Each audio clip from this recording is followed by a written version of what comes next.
காலையில ஒரு அமைதியான ஆற்றலுக்கான சொல்லுவீங்களா, கேள்விப்பட்டிருப்பீங்க, படிச்சிருப்பீங்க. ஆனால் அதான் பார்த்தீங்க இல்லையா, ரொம்ப அமைதியான ஒரு பையன், தம்பி, அன்பின் இருப்பிடம். ஆமாம், நான் பார்த்ததுல ஒரு வித்தியாசமான பையன். சுமார் 20 வருஷமா எங்கள் ட்ராவல் ஒரு ஒரு ஒரு பிரச்சனையும் இல்லாமல் போயிட்டு இது வரைக்கும் அண்ணன்னு சொல்லி வேற வார்த்தை பேசுனது கிடையாது. செந்தில் அப்படிங்கிற வார்த்தை தவிர வேற வார்த்தை சொன்னது கிடையாது. கருத்து முரண்பாடு வந்தது கிடையாது.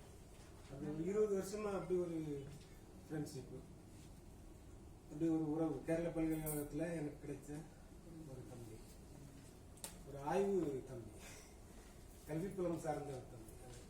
நீ பார்த்தீங்க, சரி இப்படி ஒரு தம்பிக்கு இப்படி ஒரு அண்ணனா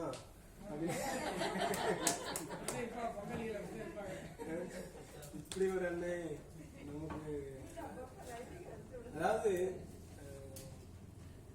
இத சொல்லணும் அப்படின்னு ப்ரீ பிளான் பண்ணிட்டு வந்து உங்ககிட்ட கரெக்டா கன்வே பண்ணிட்டு அப்படி போற அது அந்த கேட்டகரி.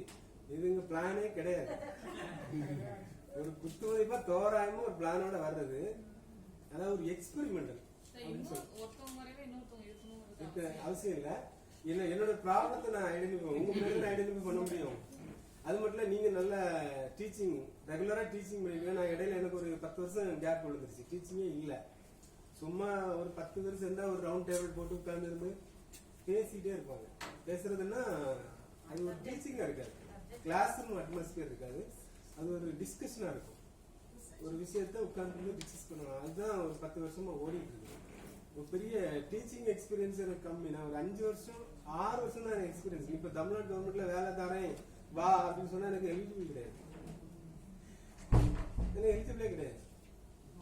ஆய்வு எக்ஸ்பீரியன்ஸ் அதை விட அதிகமாயிடுச்சு. ஆய்வு எக்ஸ்பீரியன்ஸ் எடுத்துக்க மாட்டீங்க இல்லையா தமிழ்நாட்டுல, அப்படி போயிட்டு. சரி, அப்போ இந்த என்னுடைய இது உங்க முன்னாடி நான் வந்து என்ன வந்து அக்செப்ட் பண்ணிட்டு இருக்கிறேன். எப்படி உங்ககிட்ட பிரசன்ட் பண்றது, என்னோட ஸ்டைல் இதுதான். நான் இது பல நேரங்களில் சக்சஸ்ஃபுல்லா போயிருக்கு, சில நேரங்கள்ல போயிருக்குது. அப்போ ஒரு பிளான், ஒரு எக்ஸ்பெரிமெண்ட்.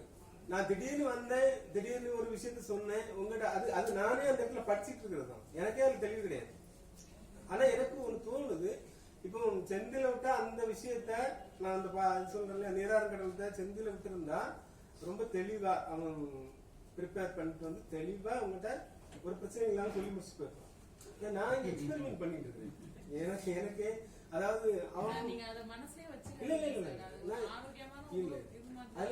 அதுதான் சொல்றேன். நீங்க அடுத்த நான் என்ன சொல்ல வரேன்னு நீங்க புரிஞ்சுக்கீங்க. இல்ல அதெல்லாம் ஒண்ணு கரெக்டுங்க, இது படிப்பு தானே, தெரிஞ்சுக்கிறேன். நான் அடுத்துல பிரசன்ட் பண்ணும்போது இன்னும் பெட்டரா பிரசன்ட் பண்ணுவேன். ஆனா அதை விட போறது இல்ல. அது என்னோட எக்ஸ்பெரிமெண்ட் என்னன்னா, நான் மரபு சார்ந்த எக்ஸ்பெரிமெண்ட் பண்ணல. நான் வந்து ஒரு மாடர்னிசம் கொண்டு வரேன். நான் ஒரு இங்கிலீஷ் கிராமரையும் அதுக்குள்ள கொண்டு வரேன், ஒரு லிங்குவிஸ்டிக்ஸையும் கொண்டு அதுக்குள்ள கொண்டு வரேன். எது இப்படி எல்லாம் கலந்தா கொஞ்சம் புதுசா சொல்லலாமே. ஏன்னா மரபிலே சொல்லும்போது சிலர் வந்து நம்ம புக்கில் எப்பவுமே படிச்சிருக்கிறோம், அதுதான் அதைத்தான் சொல்றாரு, இதுதான் சொல்றாரு, அது அப்படியே ஒதுங்கி போயிடுவாங்க. இப்ப நமக்குள்ள இந்த இன்ட்ராக்ஷன் நடக்காது. செந்தில் பேசினா செந்தில் தனியா இருப்பார், செந்தில் பெரிய ஆளு, நம்மளாம் பக்கத்துல போக முடியாது அப்படிங்கிற வரும். நான் இப்போ ஒரு புறநானூற்றுல ஒரு பாட்டை எழுதி போட்டு இதை நான் அதே இதை எக்ஸ்பிளைன் பண்ணியிருந்தோம்னா நீங்க பக்கமே வந்துக்க மாட்டீங்க சில நேரங்கள்ல. சரி ஓகே அப்படின்னு சொல்லி விட்டுட்டு போயிருவீங்க. நான் தமிழ்தாய் வாழ்த்து எடுக்கும் போதுதான் உங்களுக்கு என் கூட உங்களுக்கு உறவு வருது, ரொம்ப நெருக்கம் வரும். தமிழ்தாய் வாழ்த்து எல்லாருக்கும் தெரிஞ்சது, நம்ம வாழ்க்கையோட ஒன்றி போன ஒரு விஷயம். அதுல நம்ம வந்து எக்ஸ்பெரிமெண்ட் பண்ணும்போது அதை பத்தி வரும்போது நீங்க என்னோட இன்டராக்ட் ஆகிடுவீங்க இல்லையா. அதுதான் அது. அதுல தப்பா இருக்கிறதுக்குலாம் ஒண்ணும் இல்லை. அது எல்லாரும் பேசி பேசி அதை ஒரு மாதிரி ஆக்கிட்டாங்க, அவ்வளவுதான். மற்றபடி அதெல்லாம் ஒண்ணு இல்லை. உங்களை கம்ப்ளைண்டே பண்ணல. சரி, இப்போ விஷயத்துக்கு வருவோம். எனக்கு மூலப்படத்திறனால நான் சொல்லாம விட்டு போன சில விஷயங்கள் இருக்குது. அதை சொல்லிட்டு அதுக்கப்புறம் நான் தொல்காப்பிய வினைகள் இடையில்ங்கிறது நான் என்ன சொல்றதுன்னா, இங்க சில நண்பர்கள் இருக்காங்க, அவங்களோட சேர்ந்து நான் ஒரு ஒர்க் பண்ணிட்டு இருக்கிறேங்க செம்மொழியில, ஒரு சின்ன ஒர்க். அது சம்பந்தமா தான் திடீர்னு கொடுத்தேன். எனக்கு அதுல ஒரு பெரிய பெரிய கிளாரிட்டி கிடையாது. நானும் அதுல ஸ்டடி பண்ணிட்டு இருக்கிறேன். நான் தொல்காப்பியம் நடத்தி எனக்கும் அதான் சொன்னல, எம்ஏக்கு கிளாஸ் எடுத்தேன். எம்ஏ படிக்கும்போது படிச்சது. அப்புறம் நான் எம்ஏ பசங்களுக்கு கொஞ்சம் கிளாஸ் எடுத்திருக்கிறேன்.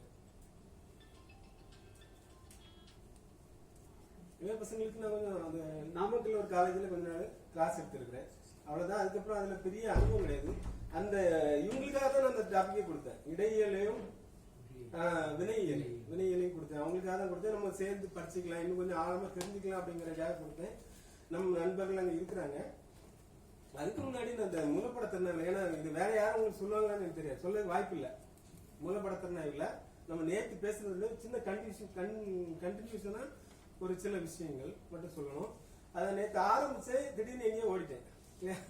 இங்க ஆரம்பிச்சு அங்க வருது, அங்க இருந்து இங்க ஜம்ப் பண்றது, இங்க இருந்து இங்க ஜம்ப் பண்ணு, அப்படி ஓடிச்சு. அதான் உங்களையும் கூட்டிட்டு போறேன்னு சொன்னேன். மூலப்படத்திறனாக்கு நான் உங்களையும் கூட்டிட்டு போறேன்னு சொன்னா உங்களை கூட்டிட்டு போகல கடைசியில. அப்ப இன்னைக்கு கொஞ்சம் அதாவது பெரும்பாலும் இந்த விஷயம் யாரும் தொடாத விஷயங்கள், பெருசா அது பேசாத விஷயங்கள். மூலப்படத்திறனா செய்யும்போது சுவடியெல்லாம் கலெக்ட் பண்ண சொல்லுவாங்க, புத்தகத்தெல்லாம் கலெக்ட் பண்ண சொல்லுவாங்க. இன்னொரு விஷயம் என்னன்னா, இப்ப தொல்காப்பியர் நம்ம புத்தகத்தை பாக்குறோம், அது இப்போ இருக்க புத்தகத்தை பாக்குறோம், சுவடியும் பாக்குறோம். இதனுடைய வரலாறு பாத்தீங்கன்னா ஒரு 200, 300, 400 வருஷம் அவ்வளவுதான். ஓலைச்சுவடியா இருந்தாலும் சரி, அதை சார்ந்த இந்த புத்தகமா இருந்தாலும் அவ்வளவுதான். அதுக்கு முன்னாடி ஒரு தொல்காப்பியம் நமக்கு கிடைக்கல இல்லையா? கல்வெட்டுல எழுதி வைக்கல, ஓலையில தான் எழுத. ஓலை அழிஞ்சு நமக்கு கிடைக்கிற ஒரு ஓலைச்சுவடி அதிகபட்சம் ஒரு 150 வருஷம் தான் இருக்குது. அதுக்கு முன்னாடி நம்மகிட்ட இல்லை. அப்ப அதுக்கு முன்னாடி என்னவா இருக்கு, அதை எப்படி நம்ம அதை ட்ரேஸ் பண்றது? தொல்காப்பியம் சார்ந்த விஷயங்களை, ஒரு பாடத்தை நம்ம எப்படி ட்ரேஸ் பண்றது அப்படிங்கிற விஷயத்தை நான் இப்போ உங்களுக்கு சொல்லுவேன். இது நம்ம இப்ப பின்னாடி இருந்து முன்னாடி போலாம், அங்க இருந்து இங்க வரலாம். இப்ப அங்க இருந்து வருவோம், தொல்காப்பியரை விட்டுருவோம். அதுக்கப்புறம் யாரு தொல்காப்பியரை ஃபாலோ பண்றா? ஒண்ணு இலக்கணம், இறைநார் கல்வி. நமக்கு கிடைக்கும் அந்த இலக்கண நூல்கள் எல்லாம் பார்ப்போம். தொல்காப்பியத்தை அடியொற்றி வந்த இலக்கண நூல்கள், இறைநார் கலவையில இருக்கிற 60 சூத்திரங்கள்ல தொல்காப்பியர் பயன்படுத்தின எத்தனை வார்த்தைகளை அவர் பயன்படுத்திருக்கிறார், அதை பார்க்கணும். இப்போ இறைநார் கலவையில் எடுத்து பார்க்கிறோம், தொல்காப்பியத்தையும் இதையும் வச்சு ஒப்பிட்டு பார்க்கிறோம். பார்க்கும்போது இங்க இருக்கிற சொல் அங்க இருக்கும், புரியுதா? அதுலயும் பாட வேறுபாடுகள் இருக்கலாம். தொல்காப்பியர் சொன்ன சொல் ஒரே ஒரு மாதிரி இருக்கும், அதுல கொஞ்சம் வித்தியாசங்கள் இருக்கும். அப்ப அந்த சொல் எப்படி மாறி இருக்குது, இறைநார் கல்வி எப்படி அதை மாத்தி இருக்கிறாரு. சில நேரங்கள்ல தொல்காப்பியர் சொன்ன அதே சொல்ல இவங்க வேற மாதிரி டிரான்ஸ்லேட் பண்ணிருப்பாங்க. உதாரணமா உரையாசிரியர்கள் மலை நெல் அப்படிங்கிற ஒரு ஐவன நெல் அப்படின்னு வருது தொல்காப்பியத்துல, ஐவனம்னு வருது. அதை பிற்காலத்துல என்ன செய்றாங்க, மலை நெல் மாத்துறாங்க. ஒரு ஐவனம்ங்கிறது என்ன ஆகுது, மலையாது. அதுக்குள்ள ஒரு ஹிஸ்டரி இருக்குது. அந்த சொல் காட்டும் வரலாறுன்னு சொல்றாங்க இல்லையா, அது மாதிரி அந்த சொல்லிட்டு நீங்க கேட்டீங்கன்னா சொல்லுவோம், நான் முன்னாடி ஐவனமா இருந்தேன், இப்ப நான் மலை நெல்லா மாறிட்டேன் அப்படின்னு சொல்லுவோம். அப்ப இந்த மாதிரி மாற்றங்கள், எந்த சொல் என்னவா மாறி இருக்குது, என்ன சொல் எப்படி எல்லாம் சின்ன சின்ன சேஞ்சஸ் ஆயிருக்குது. அப்ப இறைநார் கலைகள் எடுத்து வச்சு நம்ம தொல்காப்பியத்தை ஒப்பிடணும். அதுக்கப்புறம் வந்தீங்கன்னா சில நிறைய காக்கை பாட்டுனி அது இதுன்னு அந்த யாப்பு சார்ந்த நூல்கள் எல்லாம் கிடைக்குது, கொஞ்சம் கிடைக்குது. அப்ப அதுகளை எடுத்து வச்சு தொல்காப்பியத்தை செக் பண்ணணும். இது நம்ம புக்கா தான் நம்ம பாக்குறோம், சுவடி பாத்தீங்கன்னா இன்னும் பெட்டர் இல்லையா? அப்ப தொல்காப்பியத்தை ஃபைனலைஸ் பண்றதுக்கு இறைநார் கலவையில் பாக்குறோம். இறைநார் கலவையில என்ன செஞ்சிருக்கணும், நீங்க சுவடியெல்லாம் பார்த்து அதுக்கு ஒரு செம்பதி பண்ணியிருந்தாதான் நீங்க தொல்காப்பியத்தை ஃபைனலைஸ் பண்ண முடியும். அப்ப இறைநார் கலவையில் மூலத்தை செஞ்சிருக்காங்க, உரையை செஞ்சுட்டு இருக்காங்கன்னு நினைக்கிறேன் இல்லையா? செம்மொழியில தாமோதரன் சாரு, அவரு கேரள பல்கலைக்கழகத்தோட தொடர்புடையவர், வி.ஐ. சுப்பிரமணியத்துடைய மாணவர். ஜெர்மனில ஹைடல்பர்க் பல்கலைக்கழகத்துல நீண்ட காலம் வாழ்நாள் முழுவதும் அங்க வேலை செஞ்சுட்டு அதுக்கப்புறம் தான் கடைசி இங்க வந்து அந்த இறைநார் கலைகளை செஞ்சாரு. அதுக்கு முன்னாடி உங்களுக்கு நன்னூல் விருத்தியுரை, உலகத்தமிழ் ஆராய்ச்சி நிறுவனத்துல நன்னூல் விருத்திரை போட்ட தாமோதரன் சமீபத்துல காரணம், கடந்த ஆண்டு தான் காரணமானாரு. அப்ப அவரு ரொம்ப நுணுக்கமானாரு, அவரு செஞ்சிருக்கிறாரு. அந்த புத்தகத்தை வச்சு நீங்க பார்க்கணும். மத்த கலக எடிஷன் போட்டதையோ ஏதோ ஒரு இறைநார் கலைகளை பாக்குறத விட இது பார்க்கப்பட்டேன். ஏன் இவர் நீட்டா செஞ்சிருக்காரு, எல்லா பாட வேறுபாடுகள்லாம் பார்த்து எல்லாம் செஞ்சு இதை எடுத்து வச்சு நீங்க தொல்காப்பியத்தோட என்ன செய்யணும், ஏற்கனவே சுவடி எல்லாம் பார்த்துலாம் வச்சிருக்கீங்க. அதுக்கப்புறம் இந்த இறைநார் கலைகளை எடுத்து நீங்க எடுத்து ஒப்பிட்டு பார்த்து, அப்ப தொல்காப்பியத்திலிருந்து இவர் வரும்போது வெறும் சொல் மட்டும் இல்ல, தொடர் அமைப்புகள். அவர் ஒரு பிரேஸ் சொல்றாருன்னா அந்த பிரேஸை இவரு அந்த பிரேஸை எப்படி பயன்படுத்துறாரு அதை பார்க்கணும், அந்த தொடர் அமைப்புகளையும் பார்க்கணும், அப்படி பயன்படுத்துவாங்க. அதுக்கப்புறம் நீங்க வந்தீங்கன்னா இந்த கலவியல் காரிகை, தமிழ்நெறி விளக்கம். தமிழ்நெறி விளக்கம் ஊவேசா பதிப்பிச்சிருக்காரு. ஊவேசா பதிப்பித்த இலக்கண நூல்கள் எத்தனை? தமிழ்நெறி விளக்கம், புறப்புறல் மாமலை, அப்புறம் நன்னூல். நன்னூல் சங்கர நமச்சிவாயர் உரை, நன்னூல் மயிலநாதர் உரை. இதுதான் உவேசாவுடைய இலக்கண பதிப்புகள். புத்தகம் வந்திருக்குது. பேராசிரியர் நாச்சிமுத்து அவர்கள் உலக தமிழ் அரசியல் எழுதின ஒரு புத்தகம், அறக்கட்டளை சொற்பொழிவு. அது பாத்தீங்கன்னா தெரியும், உவேசாவுடைய இலக்கண பதிப்புகள். அப்ப இந்த நீங்க தமிழர் வழக்கம் சின்ன புத்தகம், ஏன்னா அது அவ்வளவுதான் கிடைச்சது, எல்லாம் அரிசி போனது எல்லாம். அதாவது இடைக்காலத்துல நான் நேற்று சொன்ன ஒரு பாயிண்ட், அதாவது நமக்கு நம்முடைய மரபுல ஒரு எம்ஜிஆர், ஒரு சிவாஜி, இந்த மாதிரி அந்த பைனரின்னு சொல்லுவாங்க. இந்த பைனரியில நம்ம நிறைய விஷயத்த போட்ட விட்டுரும், மற்ற விஷயங்களை சுத்தி இருக்கிற விஷயங்களை போட்ட விட்டுரும். ஒரு ஏடிஎம்கே, ஒரு டிஎம்கே, மற்றவங்க யாரை பத்தாலும் நமக்கு கவலை கிடையாது, ஒத்தாரிட்டியா போட்டுட்டு போயிட்டே இருக்கும். அது மாதிரி எல்லாத்துலயுமே நமக்கு ஒரு பைனரி இருக்கு. இது நமக்கு மட்டும் இல்ல, உலகம் ஃபுல்லா அந்த பைனரி சிஸ்டம் வேலை செஞ்சுட்டு தான் இருக்குது. இங்கேயும் அதுதான் நடக்குது. முக்கியமான ஒண்ணு அதுக்கு ஆப்போசிட்டா இன்னொரு ஆள், ஒரு கதாநாயகன், ஒரு வில்லன், 2 பேரும் நமக்கு போதும். அதுக்கப்புறம் வரவங்களெல்லாம் நம்ம காமெடியன் ஆக்கிட்டு ஓரங்கட்டி வச்சுட்டு அவங்கள நம்ம கண்டுக்கவே மாட்டோம். அதே மாதிரிதான் இங்கேயும் நடக்குது. நம்ம தொல்காப்பியங்கிற ஒரு நூல் கிடைச்சதுனால நம்ம நினைச்சிட்டோம், மற்றவங்களை யாரும் கண்டுக்கல, அப்படியே ஒதுக்கி வச்சிட்டோம். அதுக்கப்புறம் பிற்காலத்துல 10ஆம் நூற்றாண்டுக்கு மேலதான் வீர சோழியம் வந்துச்சு. வீர சோழியத்தை யாரும் படிக்கல. அது ஏதோ ஒரு முறையில நமக்கு சர்வே இன்னைக்கு புத்தகமா, முழுக்க புத்தகமா நம்ம கையில மாட்டிருக்குது. எப்படி அது அதனுடைய விதி. அதுக்கப்புறம் யாப்பருங்கலம், காரி, இது எல்லாமே டெக்ஸ்ட் புக்கா வந்துருக்கு. ஒரு தொல்காப்பியங்கிற ஒரு முழு நூலை இவங்க பிச்சு தனித்தனி நூலாக்கி டெக்ஸ்ட் புக் ஆக்கி தந்ததுனால அது இன்னைக்கு வரைக்கும் எல்லாம் சர்வே ஆயிடும். அது டெக்ஸ்ட் புக் மட்டும்தான். எது அணின்னா தண்டியலங்காரம், யாப்புனா யாப்பருங்கல காரிகை, யாப்பருங்கலம். களத்தை நம்ம அவ்வளவு முக்கியம் கிடையாது, யாரும் களத்தை பார்த்ததே கிடையாது. யாப்பருங்கலம் பார்த்துருக்குமா? ஒரு பதிப்பு அங்க உலகத்தமிழர் ஒரு பதிப்பு இருக்குது, பாருங்க. அப்ப இந்த மாதிரி காரிகை தான் நமக்கு சிலபஸ்ல இருக்கு. நீங்க காரிகை தான் பார்த்திருப்பீங்க, களத்தை யாரும் சொல்லிக்க கூட மாட்டாங்க. அடுத்தது தண்டி அலங்காரம், யாப்பருங்கல காரிகை, புறப்பொருள் மாமலை, அகப்பொருள் விளக்கம், 4 புத்தகம் சரியா போச்சு. அதுக்கப்புறம் அதுக்கு பக்கத்துல வேற யார் வந்தாலும் நமக்கு தேவை கிடையாது இல்லையா? அது நிறைய இருக்குது. அகப்பொருள் வேற நிறைய இருக்கு. மாரல் அலங்காரம், அப்புறம் பின்னாடி முத்துவீரியம், சுவாமிநாதம், இலக்கண வழக்கம் ரொம்ப விரிவா எழுதியிருக்கிறாரு. பொருளதிகாரம் ரொம்ப டீட்டெயிலா எழுதியிருக்கிறாரு. அப்ப அதெல்லாம் நம்ம இன்னும் பார்க்கவே இல்லை. கோபாலையர் புண்ணியத்துக்கு செஞ்சு சரஸ்வதி நூலகத்துல வெளியிட்டு இருக்காங்க. நம்ம அது இன்னும் அந்த பக்கம் போகவே இல்லை. அட்லீஸ்ட் என்ன சொல்லியிருக்காருன்னா பாக்கலாம்ல. இவர் என்ன சொல்றாரு? தொல்காப்பியம் சொல்லிருக்காரு சரி, அகப்பொருள் விளக்கம் சொல்லிருக்கு சரி, அதுல இலக்கண வழக்கத்துக்காரர் என்னதான் சொல்றாரு? சும்மா ஒரு ஜாலியாவே எடுத்து பாக்கலாம்ல. அதை பத்தி நமக்கு கவலையே கிடையாது. உங்களை சொல்லல, ஆராய்ச்சி உலகத்தை சொல்றேன். நீங்க ஆராய்ச்சி எத்தனை பேர் ஆராய்ச்சி உலகத்துல இருக்கீங்க? டீச்சிங் ப்ரொஃபஷனல் ஒரு பக்கம், ஆராய்ச்சி உலகம் இன்னொரு பக்கம். இப்ப ஆராய்ச்சியாளர்கள் பாக்குறது இல்ல, நான் உங்களுக்கு குறை சொல்லல, ஆராய்ச்சியாளர்களே பாக்குறது இல்ல. அவங்களுக்கே இந்த புத்தகங்கள்லாம் தெரியாது. அவங்க ஒரு சப்ஜெக்டுக்குள்ள போயிட்டாங்கன்னா அவ்வளவுதான், அந்த சப்ஜெக்ட்ல இருந்துக்குவாங்க. வெளியே பக்கத்துல எட்டி கூட பார்க்க மாட்டாங்க, பக்கத்துல என்ன பேசுறாங்கன்னு கூட கேட்க மாட்டாங்க. அது அப்படி போயிட்டு இருக்கு. சரி, இப்ப இந்த இறையனார் கலவியல், அதுக்கப்புறம் பாத்தீங்கன்னா இடையில நிறைய யாப்பு நூல்கள் நிறைய அப்படி கொஞ்சமா கிடைக்குது. இப்ப யாப்பு நூல், தொல்காப்பியர் யாப்பு விரிவா பேசுற செய்திகள் இல்லை. அப்ப அவர் சொல்ற செய்திகளை எடுத்துக்கிட்டு இந்த பின்னாடி கிடைக்கிற இந்த காக்கை பாடினியும் அந்த நூல்கள் எடுத்து நம்ம ஒப்பிட்டு பார்க்கணும். ஒப்பிட்டு பார்த்து அதுல இந்த வார்த்தைகள் எப்படி வந்திருக்குது, அவங்க எப்படி பயன்படுத்திருக்காங்க, அந்த சுவடிகள் கிடைச்சா ஏதோ அந்த நூற்பாக்குல வேற யாராவது மேற்கோள் கட்டிருப்பாங்க, உரையாசிரியர்கள் எங்கேயோ ஒரு இடத்துல மேற்கோள் கட்டிருப்பாங்க, அதை எடுத்து வச்சு பார்த்து எல்லாத்துக்கும் பெரிய என்னதுன்னு சொன்னா டிடெக்டிவ் அப்படின்னு சொல்லுவாங்க. அதாவது ஒரு நல்ல ஆராய்ச்சியாளர் ஆகணும்னா நீ இது அடிப்படையான விஷயம். நான் இங்க இருந்து எங்கேயோ வேற இடத்துல ஷிஃப்ட் ஆயிட்டேன். நல்ல ஆராய்ச்சியாளர் ஆகணும்னா நீ குறைஞ்சபட்சம் ஒரு 50 டிடெக்டிவ் நாவல் படிக்கணும். ஒரு குறைஞ்சது ஒரு 50 டிடெக்டிவ் நாவல் படிக்கணும். ராஜேஷ்குமார் உங்களை யாரும் ரெக்கமெண்ட் பண்ண மாட்டாங்க. நீங்க அட்லீஸ்ட் ராஜேஷ்குமார் நாவலையாவது இருந்துச்சுன்னு படிக்கணும். ஒரு 50 நாவல் படிச்சாதான் உங்களுக்கு அந்த மூளை வேலை செய்யும். அதாவது எல்லாத்தையுமே சந்தேகத்தோட பாக்குறது. நான் நேற்று சொன்னேன் தொல்காப்பியம் அப்படின்னு சொன்னா ஏன் தொல்காப்பியமா இருக்கணும்னு நீங்க கேட்கணும். அது ஏன் கரப்டியமா இருக்கக்கூடாது, இல்ல வேற மாதிரி அந்த ரீடிங் எப்படி வாய்ப்பு இருக்கு. ஓலைச்சுவடில தொல்காப்பியம் எழுதவே இல்லை. அந்த ஒத்த கம்பு போட்டிருப்பாங்க, தொணக்கால் போட்டிருப்பாங்க. தொணக்கால் ராவா இருக்கலாம், தொணக்காலா இருக்கலாம், காவல் இருக்கிறது காவா இருக்கலாம், கரவா இருக்கலாம், கர்ரா இருக்கலாம், கற்பியமா கூட இருக்கலாம். பாசிபிலிட்டிஸ் நிறைய இருக்கு. அந்த சந்தேகப்படுற மனப்புறம் வரும். எனக்கு எங்க வாத்தியார் சொன்னாரு அதனால நான் சொல்றேன், அவருக்கு அவர் வாத்தியார் சொன்னாரு அதனால சொல்றேன், அவருக்கு அவர் வாத்தியார் சொன்னாரு அதனால சொல்றேன். இப்ப நமக்கு சந்தேக புத்தி வரணும். ஒரு ஆய்வு மனப்பான்மைக்கு சந்தேக புத்தி. அதுல 2 விஷயம். ஒண்ணு இன்வெஸ்டிகேஷன். இன்வெஸ்டிகேஷன்ங்கிறது ஒண்ணு போலீஸ் இன்வெஸ்டிகேஷன், இன்னொன்னு வக்கீலுடைய இன்வெஸ்டிகேஷன். அதாவது நம்ம வந்து ஒரு போலீஸ்கார மாதிரி ஆய்வு செய்யணும், வக்கீல் மாதிரி பிரசன்ட் பண்ணணும். அங்காச்சனே என்ன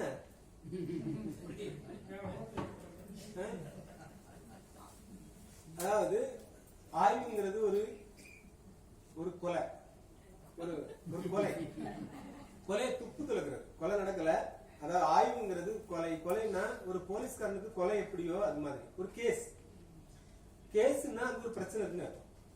ஆனா அதுக்கு எதுவும் தெரியாது, தலையும் தெரியாது, வாழும் தெரியாது, எதுவும் தெரியாது. அப்ப அதை கண்டுபிடிக்கணும். போலீஸ்காரன் போறான், அவனுக்கு எதுவுமே இல்லை, அவன் எம்டியா போவான்.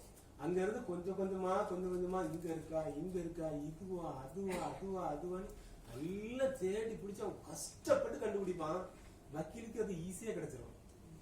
வக்கீல்கிட்ட போய் அவன் சொல்லிடுவான், கொலை செஞ்சவனே நான் தான், ஏன் கொலை செஞ்சேன், நான் இப்படி செஞ்சேன், அழகா சொல்லிடுவான். வக்கீலுக்கு எல்லாமே விஷயம் தெரியும். அவனுக்கு இவனை காப்பாத்துறதுக்கு என்ன செய்யணும் அவன் யோசிப்பான். இவன் இப்படி செஞ்சிருக்கான், அதை நம்ம இப்படி கொண்டு போனா இதை மறைக்கலாம், இதை இப்படி செய்யலாம், இதை இப்படி செய்யலாம். அவன் காப்பாத்துறதுக்காக அவன் ஒரு இன்வெஸ்டிகேஷன் பண்ணுவான், இவன் கண்டுபிடிக்கிறதுக்காக ஒரு இன்வெஸ்டிகேஷன் பண்ணுவான். எவ்வளவு பெரிய முரண்பாடு பாருங்க. ஆனா ரெண்டும் ஆய்வு தான். அப்போ நாம ஒரு போலீஸ்கார மாதிரி இன்வெஸ்டிகேட் பண்ணுவோம். ஏன்னா நமக்கு தெரியாது, நம்ம தொல்காப்பியர் வந்து நம்ம கனவுல வந்து சொல்ல போறது இல்லை, அசரீரியா வந்து நமக்கு சொல்ல போறதே இல்லை. அப்ப நாம என்ன செய்யணும், இருக்கிற கொஞ்சம் தரவுகளையா அங்கேயே அதுவான்னு தேடி பிடிச்சி போய் பார்த்து அதை கண்டுபிடிக்கணும். பிரசன்ட் பண்ணும்போது ஒரு வக்கீல் மாதிரி பிரசன்ட் பண்ணணும். ஆய்வை நீங்க எழுதும் போதோ இல்ல பேசும்போதோ நீங்க ஒரு வக்கீல் மாதிரி உங்களுக்கு தெரிஞ்ச உண்மையை அப்படியே பேச முடியாது. அத என்ன செய்யணும், நம்முடைய வாதிக்கு பங்கம் வராமல் பேசலாம், உண்மையை சொல்லலாம். அது அந்த அந்த இடத்தை பொறுத்து, தேவையை பொறுத்து. அப்படித்தானே பண்ணிட்டு இருக்கிறோம், வக்கீலா தானே இருந்து பண்ணிட்டு இருக்கோம். போலீஸ்காரன் மாதிரி பண்றது இல்லை. போலீஸ்காரன் தான் கண்டுபிடிச்சு சொல்லுவோம், இது இப்படி நடந்திருக்கு சொல்லுவான். அந்த வக்கீலுக்கு இந்த வக்கீலுக்கு நடக்கிற போராட்டம் எல்லாம் இருக்குது.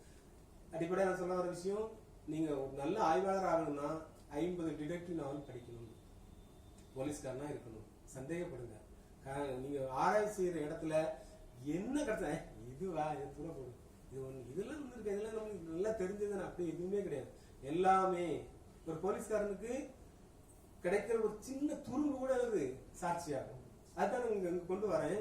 இறையனார் கிழமையில யாரெல்லாம் மேற்கோள் காட்டியிருக்காங்க, எந்தெந்த நூற்கள்ல எந்த உரையாசிரியர் அதை தொட்டிருக்கிறார், அதை யார் ஃபாலோ பண்ணுறாரு. இளம்பூரர் ஃபாலோ பண்ணுறாரு, நச்சினார்கனியர் ஃபாலோ பண்ணுவார். நச்சினார்கனியருக்கும் இவருக்கும் இறையனார் கலவியல் இதுக்கும் ஒரு பெரிய கனெக்ஷன் இருக்குது. அது சமயம் சார்ந்துதான் இருக்கலாம் அப்படின்னு நான் ஒரு ஹைப்போதீசிஸ் வச்சுக்கிறேன்னு வச்சுக்கோங்க. ஒரு ஹைப்போதீசிஸ்னா ஒரு கருதுகோள். நான் எனக்கு என்னுடைய போலீஸ்காரன் புத்தி அந்த இதுல வேலை செய்யுது. நச்சினார்கனியரும் இவரும் சைவம், அதனால ஒரு கனெக்ஷன் இருக்கலாம் அப்படின்னு நான் ஒரு ஹைப்போதீசிஸ் வைக்கிறேன். ஏன்னா மற்ற தொல்காப்பியர் சமணர்னு சொல்றோம், பொதுவா தொல்காப்பியர் சமணர்னு சொல்றோம், இளம்பூரர் சமணர்னு சொல்றோம். அப்ப இளம்பூரர் டைரக்டா தொல்காப்பிட்டு போறாரு, ஆனா நச்சினார்கனியர் இந்த வழியா தான் போறாரு. எந்த வழியா போறாரு, இறையனார் கல்வி பின்னோடி போறாரு. அப்ப அந்த மாதிரி நான் சில ஹைப்போதீசிஸ்ல வச்சுட்டு நான் ஆராய்ச்சிக்குள்ள போறேன். அப்போ தொல்காப்பிய மூலப்பாடம் பாக்குறதுக்கு இறையனார் கல்வியில டைரக்டா பாக்குறோம், புத்தகத்தை பாக்குறோம், அதனுடைய சுவடிகளை பாக்குறோம். அந்த நூற்பாவை வேற ஏதாவது உரையாசிரியர்களோ வேற நூல்களையோ இங்கேயோ ஒரு இடத்துல அதை மேற்கோள் காட்டியிருந்தா அதை எடுத்து பாக்குறோம், அதுக்கு சுவடி கிடைச்சா அந்த சுவடியும் எடுத்து பாக்கணும். இவ்வளவு வேலை இருக்கு. இப்ப அது இறையனார் கல்வியில முடிச்சாச்சு. அதையெல்லாம் கஷ்டப்பட்டு யார் செஞ்சு வச்சிருக்கிறா, தாமோதரன் சார் செஞ்சு வச்சிருக்கிறார். அதனால நீங்க ஈஸியா இருந்துச்சுலாம் எடுத்து பாருங்க. இதே மாதிரி எல்லா புத்தகங்களும் தொல்காப்பியத்தை யார் யாரெல்லாம் மேற்கோள் காட்டுறாங்களோ அந்த புத்தகங்கள்லாம் என்னைக்கு செம்பதிப்பாக பதிப்பிக்கப்படுகிறதோ அன்னைக்குதான் தொல்காப்பியம் ஒரு முழுமையான செம்பதிப்பா மாறும். சொல்ல பாயிண்ட் புரிஞ்சுதா? தொல்காப்பியத்தை யார் யாரு எந்தெந்த ரூபத்துல எங்கெல்லாம் பயன்படுத்திருக்காங்களோ அந்த நூல்கள்லாம் வெறும் நூல்களாம இல்ல, செம்பதிப்புகளா மாறணும். உதாரணமா நான் என்னுடைய ஆய்வுல இருந்து நான் சொல்றேன். நான் என்னுடைய நம்பிய பொருள் ஆய்வுல ஆய்வு செய்யும் போது எனக்கு அந்த சுவடி கிடைக்கல. ஆய்வுலாம் செஞ்சு முடிச்சு பாண்டிச்சேரிக்கு வந்ததுக்கு அப்புறம் அங்க ஒருத்தர் சுகுமாரன் அப்படின்னு ஒருத்தர் இருக்கிறாரு.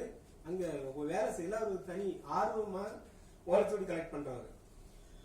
அவர்கிட்ட வந்து எங்க நிறுவனத்துல அந்த நம்பிய பொருள் சுவடி ஒண்ணு அவருக்கு கிடைச்சது, நல்ல அழகான சுவடி.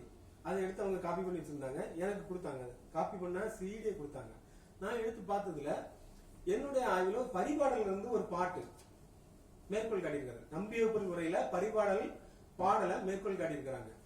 இந்த பாடல் சரி, நம்ம இதுக்கு பாடலாம் பாக்குறதுக்காக நான் எல்லாம் பரிபாடல் இதுக்கு முன்னாடி பதிப்பிச்ச ஊவேசா அவங்க இவங்க எல்லாத்தையும் பாக்குறேன், எல்லா புத்தகம் பாக்குறேன். எந்த புத்தகத்திலையும் 3 லைன் இருக்குது, 4வது லைன் இல்ல. 4வது லைன் கடைசி சீர் மட்டும் இருக்கு, இடையில ஒரு 2-3 சீரை காணும். கடைசி சீர் மட்டும் இருக்குது. 3 சீரை காணும். டாட் டாட் போட்டிருக்காரு. ஊஎஸ்ஆ டாட் போட்டிருக்காரு. அந்த டாட்டை எல்லாரும் ஃபாலோ பண்ணி பின்னாடி வந்தவங்கள dot dot dot dot dot dot போட்டாங்க. யாருக்கும் அந்த லைன் என்னன்னே தெரியல. நம்பிய பொருளை நான் ஒரு 13 சுவடி புத்தகம் எல்லாத்தையும் பார்த்து நான் பதிப்பிச்சிருக்கிறேன். எனக்கும் அந்த லைன் கிடைக்கவே இல்லை. இந்த ஒரு ஓலையிலையும் அந்த லைன் ஃபுல்லா இருக்கு. எங்க பரிபாடல் இருக்கிற ஒரு பாட்டு, அது மெயின் பாட்டுல, அதாவது முழு பாடல்கள் எல்லாம் கொடுத்துட்டு நம்ம உதிரி பாடல்கள் உடஞ்ச பாடல்கள் சொல்லி பரிபாடல் திரட்டுன்னு சொல்லி ஊஎஸ்ஆ பின்னிணைப்புல கொடுக்குறாரு. பின்னிணைப்புல அந்த பாடல தான் நம்பிய பொருள் மேற்பாடா காட்டியிருக்காங்க. சொல்ற புரியுதான்? பரிபாடல் அந்த 22 பாடல இல்லாம அந்த டேமேஜ் ஆன பாடல்கள் எல்லாம் தொகுத்து பரிபாடல் திரட்டுங்கிற பேர்ல பின்னாடி கொடுத்திருக்கிறாரு. அதுல ஒரு பாட்டு 4 வரி பாட்டு. அந்த 4 வரி பாட்டுல 4வது லைன்ல 3 சீரை காணல, 4வது சீர் மட்டும் தான் இருக்குது. டாட் போட்டிருக்கிறாரு. அந்த பாட்டு பரிபாடல் இதுவரைக்கும் பதிப்பிச்ச யார் கண்ணிலையும் படல, நம்பிய பொருளை பதிப்பிச்ச என் கண்ணிலையும் படல. அந்த ஒரு சுவடியில மட்டும் அந்த ஒரு லைன் ஃபுல்லா இருக்கு. என்னோட ஆய்வீட்டுல நான் கொடுத்துருக்கிறேன். அப்புறம் அந்த புத்தகத்துல அப்ப இதுல இருந்து உங்களுக்கு என்ன தெரியுதுன்னா, இந்த பரிபாடலை நம்பிய பொருள் ஆசிரியர் பயன்படுத்தினதுனால மட்டும் அது வெளியே வரல. அதை நான் கிரிட்டிக்கல் எடிஷன் பண்ணி இந்த ஓலைச்சுவடியை பார்க்கும்போதுதான் அந்த பரிபாடல் முழுமையாது. நம்பிய பொருளை பதிப்பிக்கும் போதுதான் பரிபாடலுடைய ஒரு லைன் கம்ப்ளீட் ஆகுது. அப்படின்னா என்ன அர்த்தம்? ஒரு பரிபாடல் பாட்டை பார்க்கணும்னா அந்த பாட்டு எங்கெல்லாம் மேற்கோளா வந்திருக்குன்னு பார்க்கணும். அதுதான் திரட்டி கொடுத்துருக்காரு அனந்தராஜன். இலங்கை சேர்ந்த அனந்தராஜன்கிறவர் நம்ம செம்மொழி நிறுவனத்துக்கு சங்க இலக்கிய மேற்கோள்கள் எங்கெல்லாம் வந்திருக்கு எல்லாத்தையும் திரட்டி ஒரு மிகப்பெரிய புத்தகமா இங்க சப்மிட் பண்ணிருக்காரு. அது பப்ளிஷ் ஆனா நமக்கு இன்னும் ஹெல்ப்பா இருக்கும். ஆனா அவர் பாடகர் பாடலாம் பார்க்கல. பாடகர் அவரு அந்த புத்தகங்கள் இது வரைக்கும் அச்சார புத்தகங்கள் இருந்தா அவர் கொடுத்திருக்கிறாரு. ஓலைச்சுவடி எல்லாம் அவர் பார்க்கல. இப்ப நம்ம என்ன செய்யணும்? நமக்கு என்ன தெரியும்? அதுல இருந்து என்ன தெரியுதுன்னா, இது எங்கெங்கெல்லாம் வந்திருக்கு நமக்கு தெரியும் இல்லையா? நான் எனக்கு ஒரு பாட்டு கிடைக்குது, நான் ஒரு நம்பிய பொருளை நான் ஒரு பாட்டுக்கு பாக்குறேன், இது வேற எங்கெல்லாம் வந்திருக்குது. ஒரு சங்க இலக்கிய பாட்டு நம்பிய பொருள் உரையில வந்திருக்குன்னு வச்சுக்குவோம். அந்த பாட்டு வேற எங்கெல்லாம் வந்திருக்குன்னு எனக்கு நான் எதுவும் தேடிட்டு இருக்க முடியாது. அதை அவர் தேடி கொடுத்துருக்காரு. அப்ப நான் என்ன செய்வேன்? அந்த புத்தகத்தை எடுத்து பார்த்து அதுக்கு சுவடி கிடைச்சா நான் மறுபடியும் என்ன செய்யலாம்? அதை தேடிட்டு போகலாம். இது ஒரு பெரிய வேலை. அதை ஒத்தைக்கு இருந்து செய்ய முடியாது. ஒரு கூட்டமா இருந்து செய்யணும். செஞ்சு நல்ல ஒற்றுமையோட இருந்து செஞ்சா அது என்ன செய்யும்? அது நடக்கும். அப்ப இதுதான் அப்ப நான் சொல்ல வர பாயிண்ட் புரிஞ்சிச்சுல? தொல்காப்பியம், இறைநார் கலவியல், அந்த இறைநார் கலவியல் வேற யாரெல்லாம் பயன்படுத்தி இருக்காங்க, அதுல இருந்து மறுபடியும் தொல்காப்பியத்தை மீட்டுவாக்க செய்ய முடியுமா பார்க்கணும். அப்புறம் களவியல் காரிகை, தமிழ்நெறி விளக்கம், வீரசோழியம், எல்லாத்துலயும் தொல்காப்பியத்தோட பாதிப்பு உண்டு. எல்லாருமே தொல்காப்பியத்தை பயன்படுத்துற அந்த சொற்களை பயன்படுத்தி இருக்காங்க. அதுல இருந்து தான் வருது. அவங்க புதுசா ஒண்ணும் கண்டுபிடிக்கல. நிறைய விஷயங்களை வீரசோழியர் அறிமுகப்படுத்துறாரு. நிறைய சொற்களை அறிமுகப்படுத்துறாரு, கலை சொற்களை அறிமுகப்படுத்துறாரு. இருந்தாலும் தொல்காப்பிய சொற்களும் ரீட்டைன் ஆகிட்டே வருது. அதுக்கப்புறம் நம்பிய பொருள் பாத்தீங்கன்னா அப்படியே சில விஷயங்களை சின்ன சின்ன சேஞ்சஸ் சொல்லிட்டு அப்படியே தொல்காப்பியத்திலிருந்து எடுத்துக்காரு. தொல்காப்பியம் பொருளதிகாரம் அப்படியே அகத்திணையல், புறத்திணையல் கிடையாது, அகத்திணையல், களவியல், கற்பியல், இந்த விஷயங்களை அப்படியே எடுத்து பயன்படுத்துறாரு. புதுசா ஒரு சாப்டர் சேர்க்கிறார், வரைவியல் அப்படின்னு ஒரு சாப்டர் சேர்க்கிறார். தொல்காப்பியத்துல வரைவியல் கிடையாது. அதாவது களவுக்கும் கற்புக்கும் நடுவுல அந்த உடன்போக்கு, தொல்காப்பியர் அதை சேர்த்து சொல்றாரு. அது அந்த அந்த இயல்ல சேர்த்து சொல்றாரு. இவர் என்ன செய்றாரு? அதை மட்டும் தனியா பார்க்கலாம் அப்படின்னு சொல்லி அவருக்கு தோணுது. அப்போ நம்பிய பொருளாளர் வரைவியல் சொல்லி அவர் சொன்ன விஷயம் தான். ஆனா இவர் ஒரு புதுசா ஒரு சாப்டர், ஒரு நன்னூலார் பதவியில் போட்ட மாதிரி. பதவியல் தொல்காப்பியத்துல கிடையாது. ஆனா நன்னூலார் பதவியில் ஒரு சாப்டர் உருவாக்குறாரு. அதே மாதிரி இவர் வரைவியல் ஒரு சாப்டர் உருவாக்குறாரு. உள்ள கொண்டு வந்து அதுல சில சின்ன சின்ன அதான் சொல்லுவாங்க, இந்த ஐவனந்தல் மலைநெல் ஆகிற மாதிரி சில சொற்களை மாத்தி சொல்றது, அப்படியே கொண்டு வரணும். அதுக்கப்புறம் பாத்தீங்கன்னா மாறனாக பொருள். அப்புறம் கீழே பாத்தீங்கன்னா கோவலையானந்தம், முத்து வீரியம், இலக்கண வழக்கம், இப்படியே போகுது. இலக்கண வழக்கம் முழுக்க முழுக்க தொல்காப்பியத்தோட காப்பி, அட்டை காப்பி. அப்போ உங்களுக்கு இதுல இருந்து என்ன கிடைக்குதுன்னா, தொல்காப்பியத்தை கிரிட்டிக்கல் எடிஷன் பண்றது நீங்க இலக்கண வழக்கத்தையும் பார்க்கணும், இலக்கண வழக்க சூடிகளையும் பார்க்கணும். இலக்கண வழக்க சூடிகள்லாம் எங்கெங்க இருக்குது, அதுல எல்லாம் இந்த சொல்லு இருக்குதா, வேறுபாடு இருக்குதா அப்படின்னு சொல்லி என்ன செய்யணும், பார்த்தாதான் தொல்காப்பிய பதிப்பு முழுமையடையும். எல்லாம் முழுமையடையும். புரியுதா? சரி. அப்ப இது அவ்வளவு செய்யற அளவுக்கு ஒன்றும் பெரிய சிஸ்டம் நம்மகிட்ட இன்னும் வரல. நம்ம 4 சுவடி பாக்குறதுக்கே நமக்கு நாக்கு தெல்லுது இல்லையா? 10 சுவடி பாக்குறதுக்கு நம்ம பரிதவிச்சு போய் கிடக்கிறோம். அப்ப இந்த இது இது இது ஒரு பெரிய ப்ராசஸிங்கிறத நான் சொல்ல வரேன். ஒரு பெரிய ஆய்வு, அதை ஒரு பெரிய ஆர்வம் இருந்தா தான் செய்ய முடியும், இல்லை செய்ய முடியாது. சரி, இது இப்படி நடக்குது. இதுக்கடையில நம்ம வெஸ்டர்னர்ஸ் என்ன பண்றாங்க அப்படின்னா, இவங்க கையில நிறைய டேட்டா கிடைக்குது இல்லையா, நிறைய தரவுகள், ஓலைச்சுவடிகள் கிடைக்குது. ஒரு குறிப்பிட்ட காலகட்டம் இந்த ஓலைச்சுவடிகள்லாம் கிடைக்கிற காலகட்டத்தெல்லாம் அவங்க அவங்களுக்கு டாக்குமெண்ட் ரொம்ப முக்கியம். எந்த டாக்குமெண்ட் கிடைச்சாலும் அவங்க பத்திரமா பாதுகாத்து வைப்பாங்க. நம்ம டாக்குமெண்ட் கிடைச்சா நம்ம நினைச்சோம் எரிச்சு போட்டுருவோம், கிளிப்ஸ் போட்டுருவோம், கையில இருந்து நமக்குலாம் உதற ஆரம்பிச்சிடும் இல்லையா, நமக்கு அது அப்படி.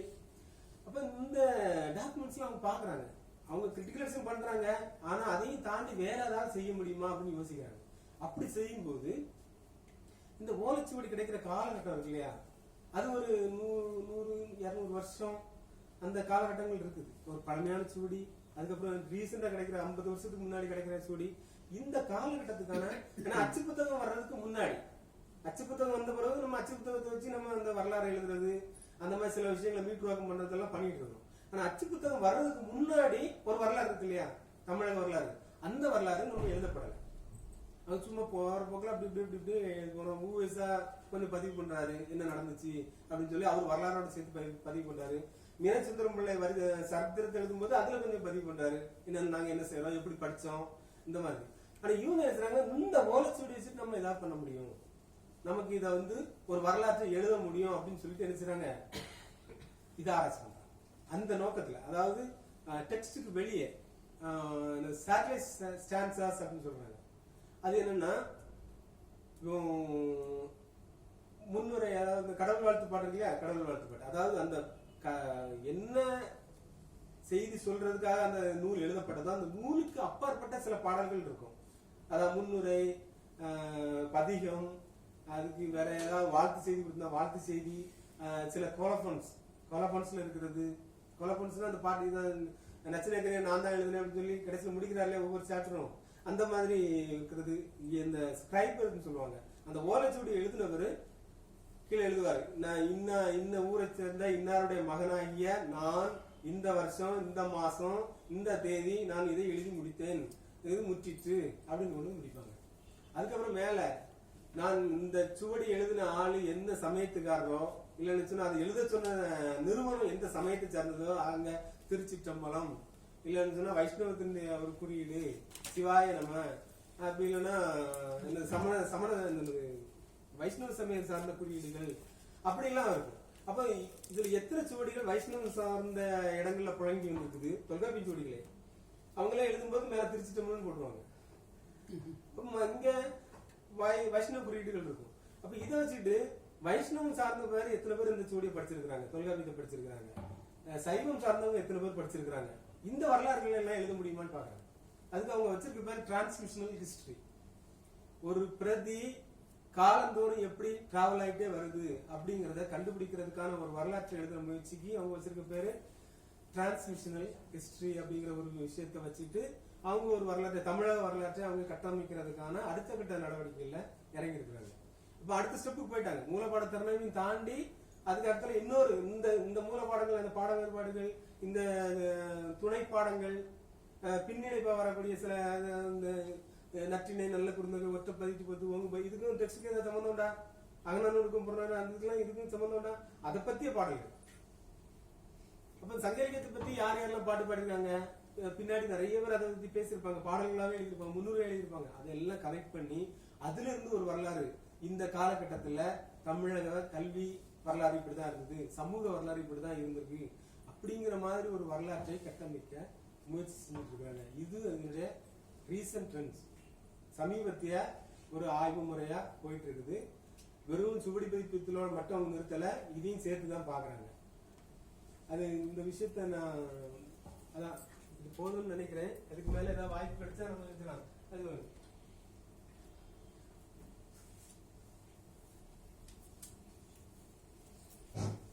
அதான் டிரான்ஸ்மிஷனல் ஹிஸ்டரி அப்படின்னு நான் ஒரு போட்டுட்டேன். டிரான்ஸ்மிஷனல் ஹிஸ்டரி என்பது இன்று மூலப்படத்திறனாய் மூலம் நடைபெறும் புதிய ஆய்வுக்காகவும் இப்பதில் சுவடிகள் புழங்கிய பகுதிகளை அடையாளம் காண்பது. புழங்குதல் எங்கெல்லாம் அந்த சுவடிகள் இருக்குது அப்படிங்கிறத அடையாளம் காண்பது. தொல்காப்பிய சுவடிகளை படித்தோர், பிரதி செய்தோர், இதன் பரம்பரை ஆகியவற்றினை மீளுருவாக்கம் செய்வது. அதாவது நிறைய தொல்காப்பிய சுவடிகளை காப்பி பண்ணதுல மயிலை அண்ணாசாமி உபாத்தியாயர் அப்படிங்கிற ஒரு பேர் இருக்கும். அண்ணாசாமி உபாத்தியாயர் அப்படிங்கிற ஒருத்தர் பேர் இருக்கும். மயிலாப்பூர்ல வாழ்ந்துருக்கிறாரு. அவங்க குடும்பம்லாம் இப்போ இருக்குது. அவங்க பையன்லாம் இருக்கிறாங்க. கிட்டத்தட்ட தேப்பமி காலத்தை சேர்ந்தவர். அவர் நிறைய சுவடிகளை பதிவு பண்ணிருக்காரு. அப்போ அப்போ அவர் யாரு என்னங்கிறதெல்லாம் ஜெர்மன்ல இருந்து ஒரு பையன் அதை பத்தி ஆராய்ச்சி பண்ணி எழுதியிருக்கான். நமக்குலாம் இது நேரம் கிடையாது. நம்ம ரொம்ப சீரியஸான ஆட்கள், நம்ம ரொம்ப தீவிரமான ஆராய்ச்சியாளர்கள். அவன் ஏதோ பொழுதுபோக்காக நினைச்சான். அந்த ஜோனஸ் பேர், அந்த பையன் பேரு. பிஹெச்டி முடிச்சுட்டு இப்பதான் முடிச்சான். அவன் வந்து திணைமாலை நூற்றி என்பதை ஆங்கிலத்தில் மொழிபெயர்த்திருக்கான். கிரிட்டிக்கல் எடிஷன் பிளஸ் மொழிபெயர்ப்பு, ஆங்கிலத்துல மொழிபெயர்ப்பு திணைமாலை நூற்றி என்பது செஞ்சுட்டு இப்போ ஹைடல்பர்க் ஹாம்பர்க் யூனிவர்சிட்டி செஞ்சுட்டு இப்போ ஹைடல்பர்க் யூனிவர்சிட்டியில ஒரு ப்ராஜெக்ட் இருக்கான். ஜோனஸ் பேரு. அதுவும் அந்த பிரதி செய்தோம். யார் பிரதி செய்திருக்கிறாங்க, அவங்க எங்க இருக்கிறாங்க? அப்போ அந்த இவரு சென்னையில மயிலாப்பூர்ல இருந்துட்டு இவ்வளவு சூடியில பிரதி செய்யறதுக்கான ஒரு வாய்ப்பு. அவரு வாத்தியாரா இருந்துகிட்டு இந்த வேலையும் செஞ்சிருக்கிறார். அப்ப அவருடைய குடும்பம், அவருடைய பின்னணி என்னன்னு பார்த்தா சாதாரண இந்த தேவபூமியோடைய ஃபேமிலி தான். அப்படின்னா என்ன புரியுதா உங்களுக்கு? தேவபூமி என்ன ஃபேமிலி சொல்லுங்க, யாரா சொல்லுங்க. தேவபூமி இல்ல, அது அந்த தேப்போமிக்கும் மீனாட்சி சுந்தரம் பிள்ளைக்கும் உள்ள வித்தியாசத்தை நீங்க முதல்ல புரிஞ்சுக்கணும். மீனாட்சி சுந்தரம் பிள்ளை ஊஎஸ்ஓடைய ஆசிரியர். தேப்போமி இங்க அண்ணாமலை பேரவையில பேராசிரியர் இருந்தவர். ரெண்டு வேற வேற ஆளு. நேற்று நான் தொல்காப்பிய பதிப்பு சொன்னாலே அது தேப்போமி சமீபத்தில் உள்ளவர்கள். அது மீனாட்சி சுந்தரம் பிள்ளை ஊஎஸ்ஓடைய ஆசிரியர். அவர் ரொம்ப பழைய ஆள். அவர் ஒரு 200 வருஷத்துக்கு முன்னாடி உள்ளவர். இவர் இப்ப சமீபத்தில் உள்ளவர், 70களில் வாழ்ந்தவர். சரியா? வாய்ஸ் கவர்மெண்டோட ஆசிரியர் தேப்போமிங்கிறது. தேப்போ மீனாட்சி சுந்தரனார் அவருடைய இவங்க அப்பா அந்த மீனாட்சி சுந்தரம் பிள்ளைய பார்த்து நான் மகனுக்கு இந்த பேரை விடணும் அப்படின்னு சொல்லிட்டு விட்ட பேர் தான் மீனாட்சி சுந்தரனார் அப்படிங்கிற பேரு. அவர் ஒரு சாதாரண தேப்போமியும் ஒரு இடத்துல சொல்லுவார், நான் ஒரு பகையர் குடும்பத்தை சார்ந்தவன். ஏன்னா எல்லாரும் நினைச்சிட்டு இருக்காங்க, பிள்ளை மாதிரி அப்படிதான் நினைச்சிட்டு இருந்தாங்க. அவரே சொன்னது கேரளா நியூஸ்ல ஒரு ஃபங்க்ஷன்ல பட்டமளிப்பு விழாவை சொன்னது, நான் ஒரு பகையர் குடும்பத்தை சார்ந்தவன். அது வேற, அது பிள்ளை மாதிரி. அவரு கேரளாவில் உள்ளாரு. சரி, அப்போ சரி, அதான் தேப்போமி மாதிரி தான் அந்த அண்ணாசாமி பார்த்து அதே அந்த என்ன சொல்லுவீங்க இந்த பக்கம் வேற ஏதோ சொல்லுங்க.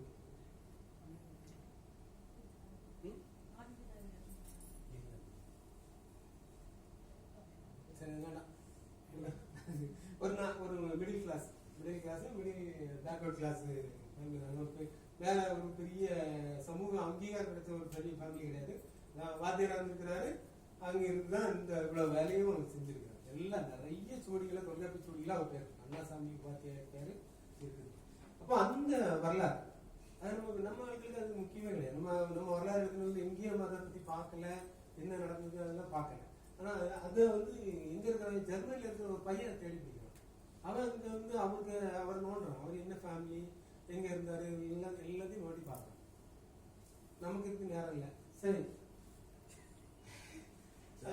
சார், அது அப்படி இல்ல. ஜெர்மனில இருந்து அவன் பணம் கிடைச்சிருக்கு, ஒரு ப்ராஜெக்ட் வந்து அவன் தேடுறான். அது வந்து ஒண்ணுமே கொடுக்க மாட்டேங்குது. நம்ம எங்க போய் தேட கிடைச்சவங்களும் செஞ்சாங்க. ஒரு கதைக்கு தான் சொல்றேன். அப்படி பார்த்தா விவசாயம் யாரையா பணம் கொடுத்து அது அந்த காலம்.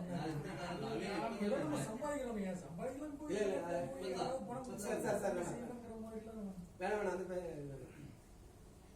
அது ஒரு நல்ல இல்ல. சரி, இவங்க அடுத்தவங்க சேட்டலைட்னா துணைக்கோள் சொல்லுவோம் இல்லையா? இது வந்து துணை பாடம். ஒரு மெயின் டெக்ஸ்டுக்கான துணை டெக்ஸ்ட். சேட்டலைட் ஸ்டான்சர் எனப்படும் பண்புகளுக்கு வெளியே பண்புகளோடு தொடர்புடைய துணையின் பாடல்களை ஆராய்வது.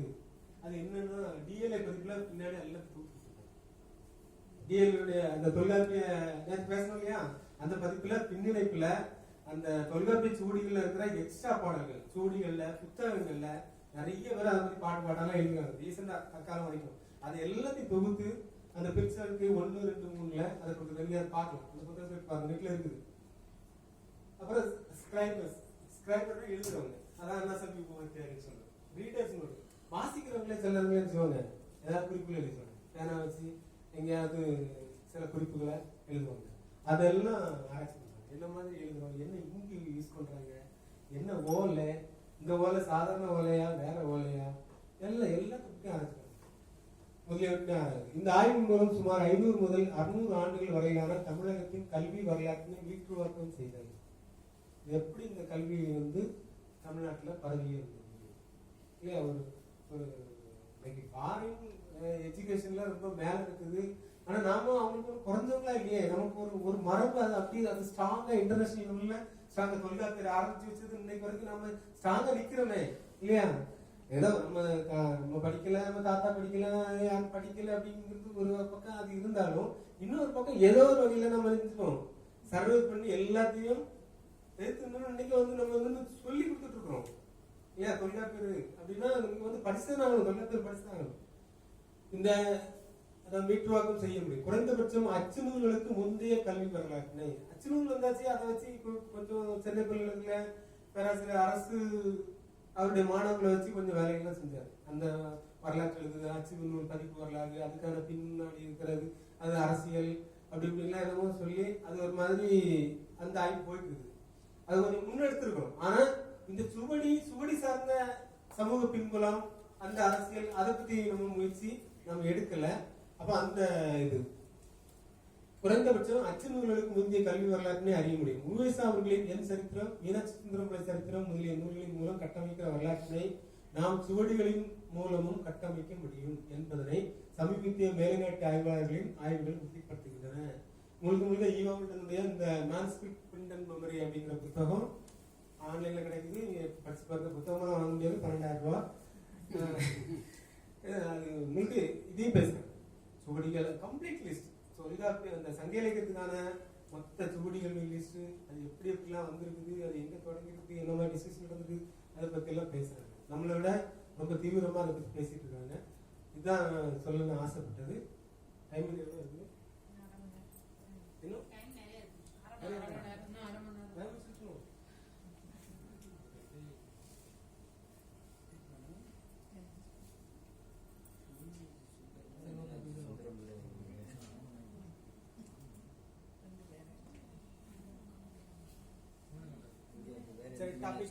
டாபிக் மாறுது. தொழிலாளர் இங்கே சுத்தி வச்சு தான் பேசுறேன். நான் டைரக்டா தான் போகல. அது தொழிலாப்பியம் இலக்கணம். ஒரு இலக்கணம் ஒரு மொழியில ஒரு இலக்கண நூல் முதல் நூலாக இருக்கிறதுக்கு வாய்ப்பு இருக்கா? ஒரு மொழியில ஒரு இலக்கண நூல் முதல் நூலாக இருக்க வாய்ப்பு இருக்கா? இல்ல. முதல் மொழி தோன்றும் போதே ஒரு இலக்கணத்தோட தோன்றாது இல்லையா? ஆமா. அதுக்கு முன்னாடி ஒரு தொழிலாப்பியம் மாதிரி ஒரு இலக்கணம் வரணும்னா அதுக்கு சங்க இலக்கியம் மாதிரி ஒரு பெரிய கடல் அங்க இருக்கும் இல்லையா? அந்த டேட்டா, ஒரு இலக்கண நூல் எழுதுறதுக்கான டேட்டா, அது நம்ம அந்த சங்க இலக்கியம் மாதிரி ஒரு இதுக்குள்ள வந்தா நம்ம அதை எடுக்க முடியும். ஆனா நம்ம அறிஞர்கள் சமீபத்துல பலர் வந்து என்ன சொல்றாங்கன்னா, தொல்காப்பியம் முன்னாடி சங்க இலக்கியம் பின்னாடி அப்படின்னு சொல்றாங்க. சங்க இலக்கியம் பின்னாடின்னா தொல்காப்பியத்தை பார்த்தா சங்க இலக்கியம் எழுதினாரு அப்படிங்கிற அளவுக்கு ஆகி போகும். சரி, அப்போ இந்த சங்க இலக்கியம் இல்லைன்னா அப்ப வேற சங்க இலக்கியம் அதுக்கு முன்னாடி இருந்திருக்கு அப்படின்னு அர்த்தம் இல்லையா? தொல்காப்பியம் மாதிரி ஒரு நூல் எழுதணும்னா இந்த சங்க இலக்கியம் மாதிரி ஒரு ட்ரெடிஷன் முன்னாடியே இருந்திருக்கும். இப்ப அப்படி இருந்திருந்தா நமக்கு அது சில பாடல்களை இப்ப இருக்கிறவங்க சில பாடல்களை பார்த்துட்டு இப்ப புறநானூர்லயே சொல்லுவாங்க, முதல் 200 பாடல்களை விட பின்னாடி இருக்கிற 200 பாடல்களை விட முன்னாடி இருக்கிற 200 பாடல்கள் காலத்தால கட்ட சொல்றேன்னா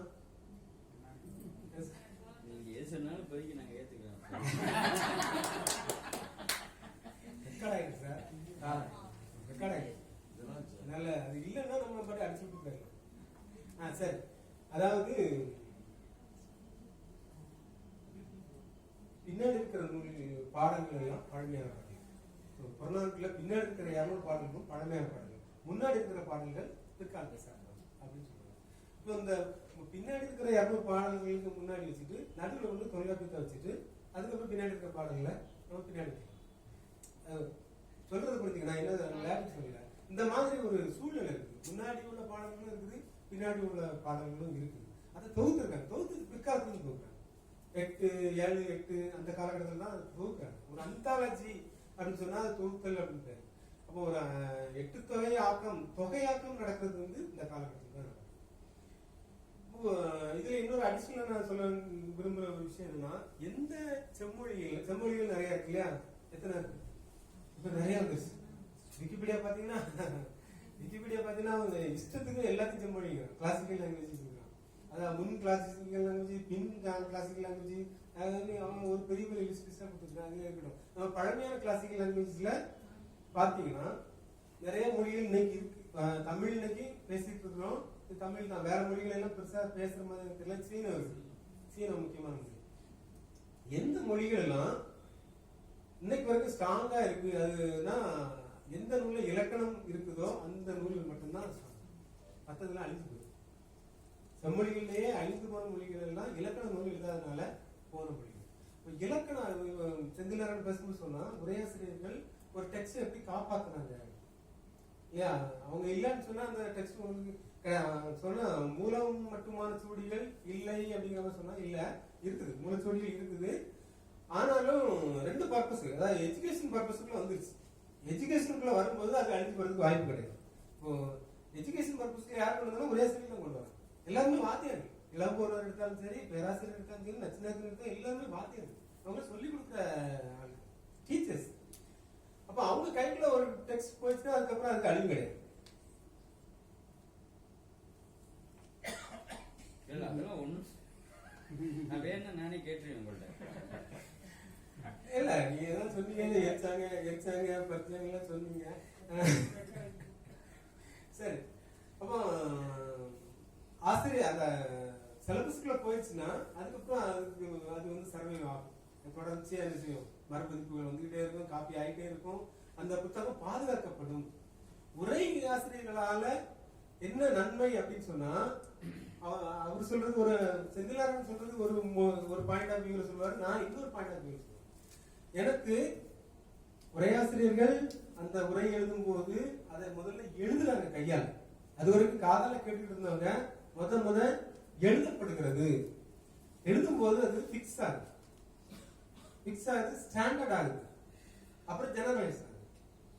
புரியுதா? இதுதான் பாடம். கேட்கும் போது சந்தேகம் வர்றதுக்கு வாய்ப்பு இருக்கு. அதுவா அது வேணா, நமக்கு தான் வாயில நிறைய எழுத்துக்கள் நுழையாத, ப்ரொனன்சியேஷன் ப்ராப்ளம் நம்ம இருக்கு. அதுவும் இந்த கேட்கும் போது நிறைய தப்புகள் வர வாய்ப்பு இருக்கு. ஆனா எழுதிட்டாங்கன்னா அது டாக்குமெண்ட் ஆயிடும், அப்போ பிக்ஸ் ஆயிடுது. அதுக்கப்புறம் அதை படிக்கிறவங்க எல்லாருக்கும் அது வந்து ஒரு பொதுவான விஷயமா இருக்கு, ஜெனரலைஸ் ஆகுது, ஸ்டாண்டர்ட் ஆகுது. இதுதான் ஸ்டாண்டர்ட் ஃபார்ம் அப்படிங்கிறது. இப்ப இந்த ஸ்டாண்டர்ட், அப்போ தொல்காப்பியத்தை ஒரு ஸ்டாண்டர்டா நிறுத்துறாங்க, நிலைநிறுத்தம் செய்கிறது உரையாசிரியர் முதல். அதுக்கு முன்னாடி நம்ம இறைஞர் கலைஞர் அந்த மாதிரி சொல்றேன், அது வேற ஒரு பார்வை. உரையாசிரியர்கள் அது அப்படியே ஆசிட்டிஸ் தொல்காப்பியம் இதான் தொல்காப்பியம் அப்படின்னு சொல்லி அதை நிறுத்துறாங்க, நிலைநிறுத்துறாங்க. ஒரு பாடத்தை பிக்ஸ் பண்றாங்க, இதுதான் பாடம் அப்படின்னு பிக்ஸ் பண்றாங்க. ஆனா இந்த இடத்துல சேனாவரையன் வேற ஒரு பாடத்தை பிக்ஸ் பண்றாரு இல்லையா? நச்சினார்கனி ஒரு பாடத்தை பிக்ஸ் பண்றாரு, இளம்பூர் ஒரு பாடத்தை பிக்ஸ் பண்றாரு, சேனாவரையன் ஒரு பாடத்தை பிக்ஸ் பண்றாரு. ஆனா மூணும் பிக்ஸ் ஆயிடுச்சு. இதுக்குள்ள நாம ஆராய்ச்சி பண்ணி அவர் சொல்றது கரெக்டா, இவர் சொல்றது கரெக்டா, இவர் சொல்றது கரெக்டா நம்ம ஆராய்ச்சி பண்ணிக்கணும். ஆனா எனக்கு காப்பாத்தி வச்சிருக்காங்க, அவங்கவுங்க லெவலுக்கு அதை எடுத்து வச்சிருக்காங்க, காப்பாத்தி வச்சிருக்காங்க. சரி, அந்த பாடத்தை பிக்ஸ் பண்ணவங்க அதுக்கு மீனிங்கையும் பிக்ஸ் பண்றாங்க. அதான் இப்போ செந்தில் நடத்துனது. செந்தில் சொல்ற ஒவ்வொரு சொல்லுக்கு விளக்கம் எழுதுனாங்க இல்லையா, சும்மா அதுக்கு இது அப்படின்னு சொல்லி விளக்கம் எழுதல. ஏன்னா அது அப்படி சொல்லும் போது நீங்க ஓலைச்சுவடியில் எழுதும் போது தப்பா படிக்கிறதுக்கு வாய்ப்பு நிறைய. ஒற்றை வாக்கில நீங்க மீனிங் சொல்லும் போது அழகு, அழகுனா என்ன, வரப்புன்னு வச்சுக்குவோம். அப்ப அழகு வரப்பு அப்படின்னு நீங்க எழுதும் போது அதை வனப்பா சில வேகமா எழுதும்போது வரப்புன்னு ஆயிடும். எழுதுறவன் என்ன செஞ்சிருவான், வனப்பா வரப்புன்னு எழுதிடுவான். அது என்ன ஆகும், தப்பா போயிடும். அதனாலதான் விரிச்சு எழுதுறது. அது ஒரு காரணம். ஒரு சொல்லுக்கு அகராதி பொருள் எழுதும் போது ஷார்ட்டா எழுதாம ரொம்ப என்னது, இந்த நம்ம செக்ல எழுதுவோம் இல்லையா, நம்பர் எழுதிட்டு இது வேர்ட்ஸ்ல எதுக்கு எழுதுறோம், நம்பர் சில நேரங்கள் என்ன ஆகும், 7 1 ஒரே மாதிரி இருக்கும் இல்லையா? 7000 எழுதுறவன் 1 மாதிரி போட்டுப்பான், 7 ஒரு சைபர் சேர்க்கலாம். இல்லைன்னு சொன்னா 1 7 மாதிரி தெரியும், 4 வேற ஒரு எழுத்து மாதிரி தெரியும். அப்போ கன்ஃபியூஷன் வரும். அந்த கன்ஃபியூஷன்ல ஏதாவது தப்பு நடக்கும். அதுக்காக தான் பிராக்கெட் என்ன செய்யறோம், நீட்டி பிடிச்சி எழுத்தால எழுதும். அதே மாதிரிதான் இந்த உரையாசிரியர்கள் ஒரு சொல்லுக்கு பொருள் எழுதும் போது அந்த ஒற்றை வார்த்தையில பொருள் எழுதாம அதை டிஃபைன் பண்ணி விரிவா எழுதுறாங்க. விரிவா எழுதும் போது தப்பா அதுக்கு வாய்ப்பு ரொம்ப குறைவு. அப்போ ஒரு சொல்ல பிக்ஸ் பண்ணது வேர்டை காப்பாத்துறாங்க. காப்பாத்துற ஒரு வேர்டை என்ன செய்றாங்க, மறுபடியும் பொருள் எழுதி அதுக்கான பொருளை ஸ்டாண்டர்டைஸ் பண்றாங்க. பொருள் நிறைய பொருள் இருக்கலாம் இல்லையா, பொருள் மாறும். டிக்ஷனரியில போய் பாத்தீங்கன்னா ஒரே சொல்லுக்கு நிறைய பொருள் இருக்கும். ஆனா இந்த இடத்துல இதுதான் பொருள் அப்படின்னு சொல்லி அவங்க என்ன செய்றாங்க, அதை எழுதி அதை கன்ஃபார்ம் பண்றாங்க. ஸ்டூடெண்ட்ஸுக்கு அதை இது பண்றாங்க. அப்போ அவருக்கு அப்புறம் அது வர தலைமுறை என்ன செய்யாது, தொடர்ந்து இதுதான் பொருள். நச்சனாரியே சொல்லிருக்காரு, இளம் பொருள் சொல்லிருக்காரு, பேராசிரியர் சொல்லிருக்காரு, சேனாவரே சொல்லிருக்காரு, இதான் பொருள் சொல்லிருக்காரு. அப்ப இதுதான் வார்த்தை அப்படின்னு நான் சொல்றேன் இல்லையா. அப்ப தொல்காப்பியம் இதை நம்ம எப்படி தொல்காப்பியம் நம்ம இதுவரைக்கும் கொண்டு வந்திருக்கோம்னா அதுக்கு தான் காரணம் சொல்லிருப்பாங்க, அதை டிஃபைன் பண்ணிருப்பாங்க.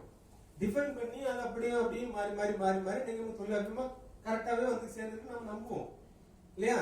அப்ப இப்படிதான் வந்திருக்கு. அவன் செந்திலாரன் பார்த்த பார்வை வேற ஒரு பார்வை, நான் பாக்குற பார்வை ஓலைச்சுவடி பார்வை. ஒரு மூலப்படத்திறனாய்வாளனா நான் அதை வேற ஒரு மாதிரி பாக்குறேன். ஒரு ஆசிரியர் ரோல் அவங்க வந்து அகராதிகள் நோக்கில பாக்குறேன்.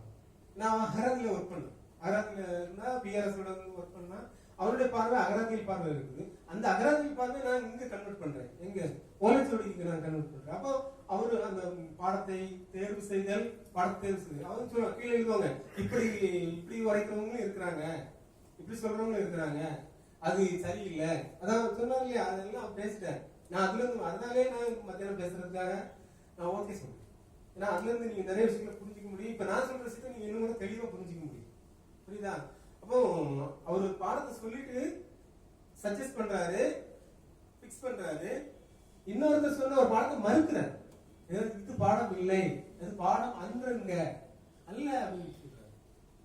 அப்போ அங்க ஒரு டிஸ்கஷன் பண்ணி ஒரு பாடத்தை அவங்க இப்ப நம்ம அந்த பாடத்தை நம்ம என்ன செய்றோம், எடுத்து பயன்படுத்தி இந்த மாதிரி அந்த இதெல்லாம் நடக்குது. அப்போ எங்க வந்தோம்,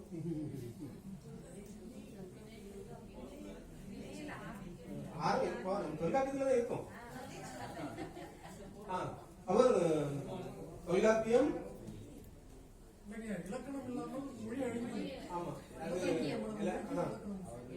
ஒரு இலக்கணம் எழுதும் போது ஒரு மொழி வந்து என்ன டாக்குமெண்டேஷன் பதிவு செய்யப்படுகிறது, அதனுடைய வரையறைகள் வரையறுக்கப்படுகின்றன இப்படி. ஆனா அதை என்ன ஒரு ஸ்ட்ரிக்டா நிக்க கூடாது. அவங்களே பின்னாடி நிறைய பொருளுடைய சொல்லி மாறுங்க, அது வேற விஷயம். நம்ம ஆட்கள் மொழி இப்படிதான் இருக்கணும், தொல்காப்பியர் சொல்லிட்டாரு, தொல்காப்பியர் சொல்லிட்டாரு, நான் பின்னாடி ஒரு விஷயத்துக்கு வரேன். தொல்காப்பியர் செஞ்சதுக்கு வரனா இப்ப பாருங்க, இங்கிருந்து எங்க சாரு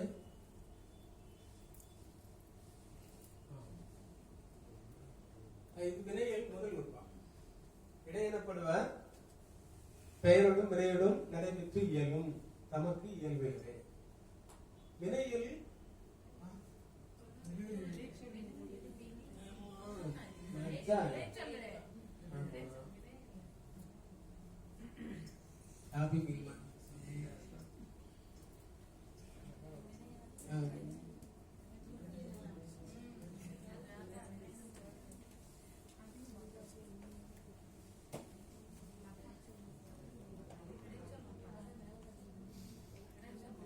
அது இடையில் வச்சுக்கோங்க, மாத்துங்க.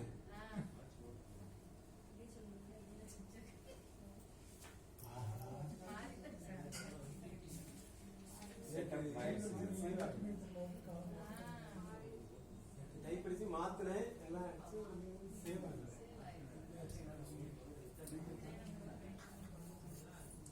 புக் வச்சிருக்கீங்களா கையில? எல்லாரும் புக் வச்சிருக்கீங்களா? தொல்காப்பியமா? ஆமா.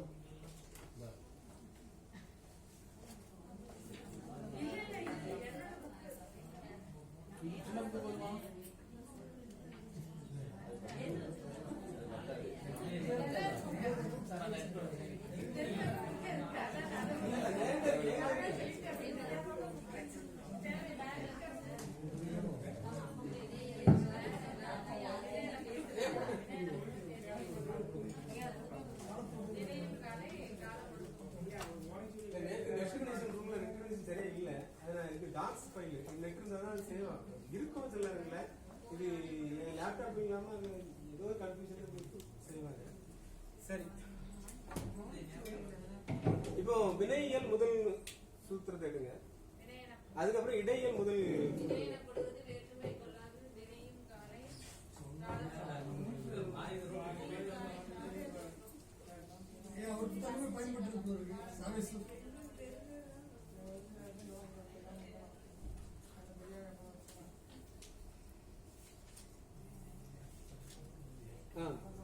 வினையியல் முதல் சூத்திரம், வினை எனப்படுவது வேற்றுமை கொள்ளாது நினைவுங்காலை காலத்தோடு தோன்றும். அது நம்ம இடையில வச்சுக்கலாம். இல்ல நீங்க அதை விடுங்க, அதை விட்டுருங்க. அதே நீங்க என்ன சொல்ல வரீங்க, நீங்க அங்கேயே போங்க.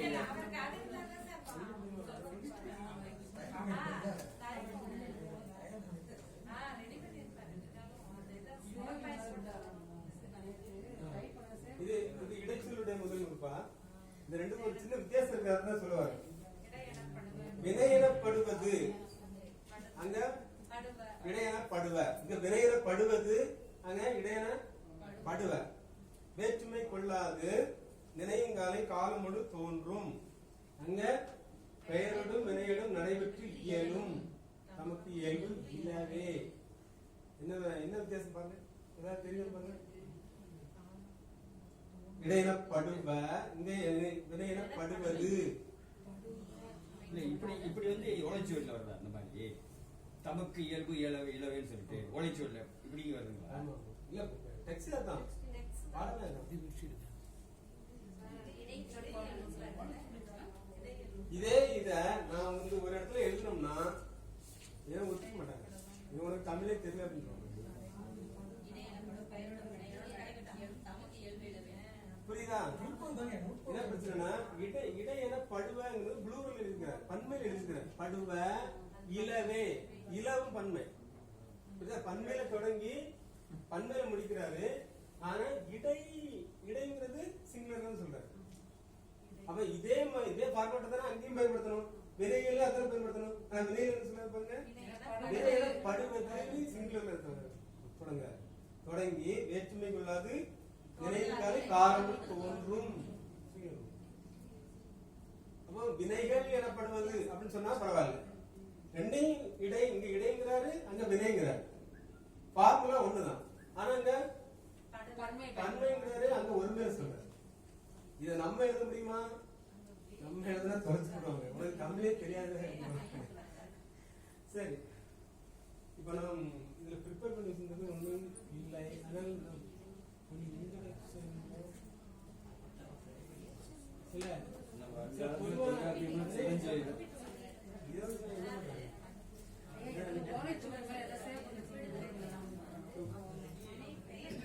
ஓலைச்சுவடி காட்டணுமா? இல்ல ஓலைச்சுவடி பார்க்கணும்னு ஆசைப்படுறாங்க.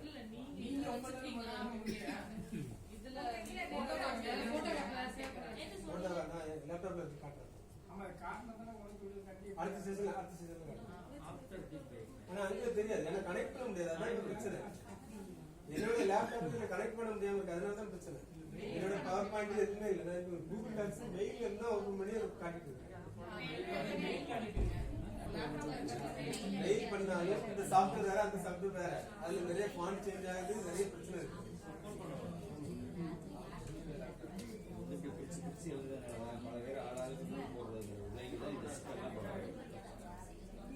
சரி,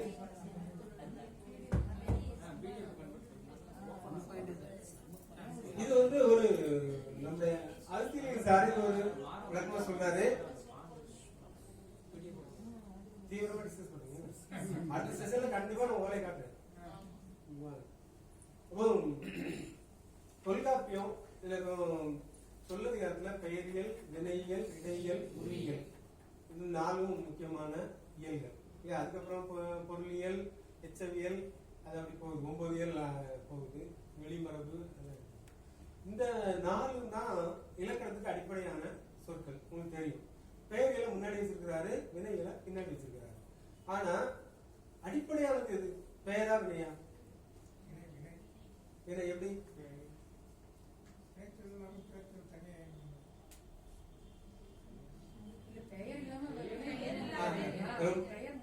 அதாவது நான் சொல்ல வர சொல்லிடுறேன். உங்களுக்கு ரொம்ப குழப்ப கூடாது. ஏன்னா நீங்க வேற மாதிரி வச்சிருப்பேன், நான் வேற மாதிரி வச்சிருப்பேன். அதனால என்ன பெயர்ங்கிறது ஒரு எனக்கு செயற்கையானது. அது வந்து நாமளா வச்சுக்கிட்டது. ஆனா வினைங்கிறது இயல்பானது, நம்மளோட இயல்பானது. புரியுதா? பெயர் இப்ப ஒரு எறும்பு போகுது. எறும்புன்னு நம்ம அதுக்கு பெயர் வச்சிருக்கோம். நம்ம தான் அது எறும்பு தெரியுமா? நம்ம அது எறும்புன்னு நம்ம பேர் வச்சது தெரியுமா? தெரியாது. நீ எவ்வளவோ ஜீராசிகள் இருக்கு, பறவை அதெல்லாம் இருக்கு. மைனான்னு பேர் வச்சிருக்கோம். மைனா தெரியுமா? அது நம்ம அதை மைனான்னு வச்சிருக்கோம். தெரியாது. நாம மனிதர்கள் தங்களுக்கு தேவையானதை எல்லாத்தையும் அடையாளப்படுத்துறாங்க. அந்த அடையாளப்படுத்துறது இப்ப நான் கம்யூனிஸ்டமா மாறி கம்யூனிஸ்ட் பேசியிருக்கேன். அடையாளப்படுத்துறது தங்களுக்கு தேவைக்கு என்னெல்லாம் தேவை அதுக்கு எல்லாத்துக்கும் ஒரு பேர் வச்சாங்க. எப்போ ஒரு இடத்த நம்ம பேர் வச்சோமோ அதோட அதுக்கு அழிவு வந்துச்சுன்னு இருக்கும். புரியுதா? கொசுவை கண்டுபிடிக்கிற வரைக்கும் பிரச்சனை கிடையாது. கொசுவை கண்டுபிடிச்சிட்டான்னா கொசுவை அழிக்க போறேன்னு. புரியுதா? அது ஏன்னா நம்ம தொந்தரவு பண்ணும். அப்போ ஒண்ணு அதை பயன்படுத்துறது, இல்லைன்னு சொன்னா அதை அழிக்கும். இது ஒரு மனித தத்துவம். எனக்கு எது தேவையோ அதை என்ன செய்வான், அதுக்கு பேர் வைப்பான். ஏதாவது ஒண்ணு பேர் இல்லாம அலையுதுன்னா, நம்ம பாட்டனி சுவாலத்துல எல்லாம் கண்டுபிடிக்கிறாங்கல்ல, அதெல்லாம் எதுக்காக? மனித சமூகத்துக்கு பயன்படுத்துகிறாங்க. இந்த உலகம் ஒரு மனிதரை போலவே எல்லா ஜீவராசிகளுக்கும் பொதுவானது. எல்லாம் நமக்கு வந்தது போல அதுவும் வந்துச்சு. நம்ம ஒன்றும் அதிசயமா வரல. நாம எப்படி பிறந்தோமோ அதே மாதிரிதான் ஒரு ஆடு, மாடு, கொசு, பேனு எல்லாமே பிறந்துச்சு. அது வாழ்க்கை இருக்குது, அதுக்கு ஒரு சுதந்திரம் இருக்குது, அதுக்கு வாழ உரிமை இருக்குது. ஆனா நாம இருக்கிறோம், நாம மட்டும்தான் வாழணுங்கிறதுக்காக நம்ம எல்லாத்தையும் கண்டுபிடிக்கிறோம், அதுக்கு ஒரு பேர் கொடுக்குறோம். எப்போ அதுக்கு ஒரு பேர் வச்சுட்டோமோ அதை பத்தி ஸ்டடி, கம்ப்ளீட் ஸ்டடி பண்ணி இதனால என்ன, இதுல இருந்து எதுக்காவது மருந்து கண்டுபிடிக்க முடியுமா, இதுல இருந்து எதுக்காவது அதை செய்ய முடியுமா, எது செய்ய முடியுமான்னு சொல்லி நினைச்சிடும். நான் வேற டாபிக் போயிட்டு இருக்கிறேன், இருந்தாலும் கொஞ்சம் அட்ஜஸ்ட் பண்ணிக்க. இந்த மாதிரி நினைச்சிடும். இந்த அரசியல், அதாவது அரசியல் மட்டும் இல்ல, இந்த ரெண்டுக்குள்ள உறவை சொல்றதுக்காக சொல்றேன். பேர் இப்ப எனக்கு ஒரு பேர் இருக்கு, உங்களுக்கு ஒரு பேர் இருக்கு. ஆனா அந்த பேர் மாறும், மாத்தலாம். நீங்களே நினைக்கலாம், நாளைக்கே பேரை மாத்திக்கலாம். ஆனா உங்களுடைய வினையை மாத்த முடியுமா, உங்களை செயலை மாத்த முடியுமா? அது நம்மளுடைய இயல்பு. அப்ப அந்த செயலுக்கு நாம ஒரு அடையாளப்படுத்தி ஒரு மொழி வடிவம் கொடுக்கணும். அதுதான் வினை. பாயிண்ட் வந்தனா அதாவது நாம அப்ப இந்த பெயர் நம்மால் கொடுக்கப்பட்ட பெயர்களை பத்தி படிக்கிறது பெயர்கள். நாம இந்த உலகத்துல நாம எதெல்லாம் பேர் சொல்லி அழைக்கிறோமோ அதுகெல்லாம் செய்கிற செயல்களை ஒரு மொழி வடிவப்படுத்துற ஒரு செயல் தான் வினையும். அப்ப எப்படி அதை வினையா மாத்திரம் நடக்கிறான், அதை நம்ம எப்படி மொழியாக்குறது? நான் இப்ப கம்யூனிகேட் பண்ணணும். கம்யூனிகேஷன் ரொம்ப முக்கியம். மனித சமுதாயத்துல கம்யூனிகேஷன் ரொம்ப முக்கியம். ஒரு குழந்தை அழுவது சைன் லாங்குவேஜ், அது ஒரு லாங்குவேஜ், அது சைன் லாங்குவேஜ். எதுக்கு? எனக்கு வயிறு பசிக்குது அப்படின்னு சொல்லி சொல்றதுக்கான ஒரு குறியீடு.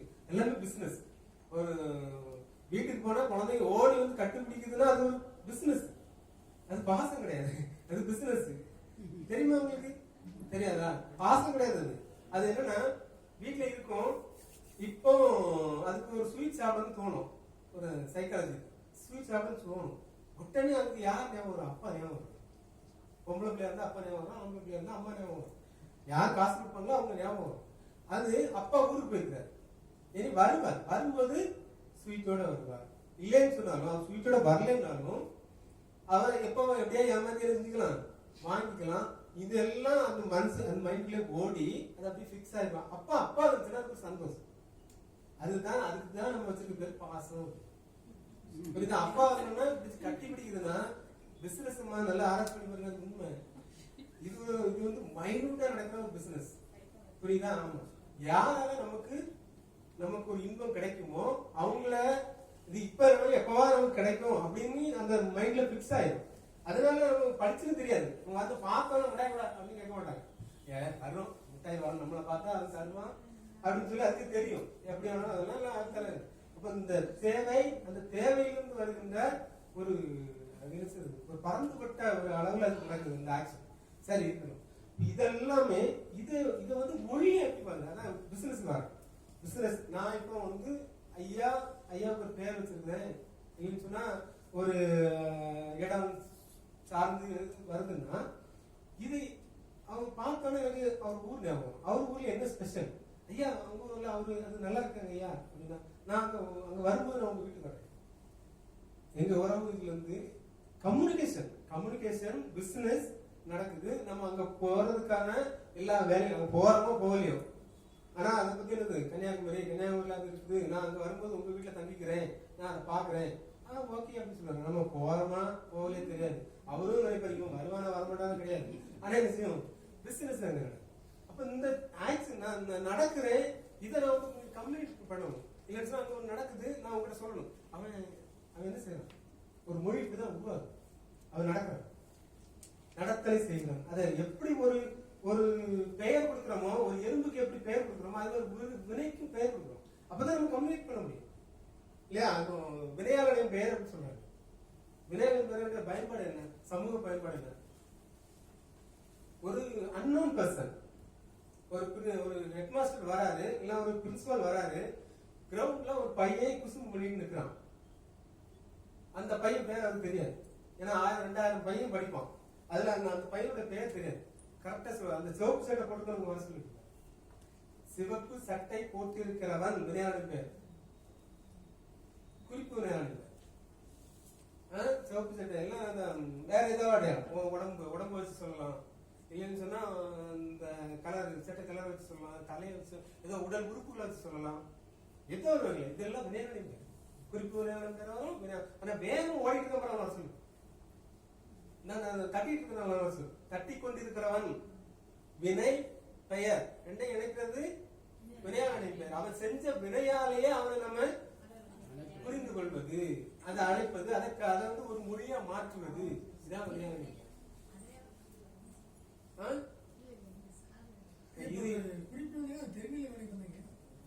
இது நம்ம கடைசி சொல்ல தெரியல. சிவப்பு சட்டை போட்டு குறிப்பு சிவப்பேன், கருப்பேன், கருவாயே, கருவாச்சி, இதெல்லாம் வினையாளரின் பேர், குறிப்பு வினையாளரின் பேர்.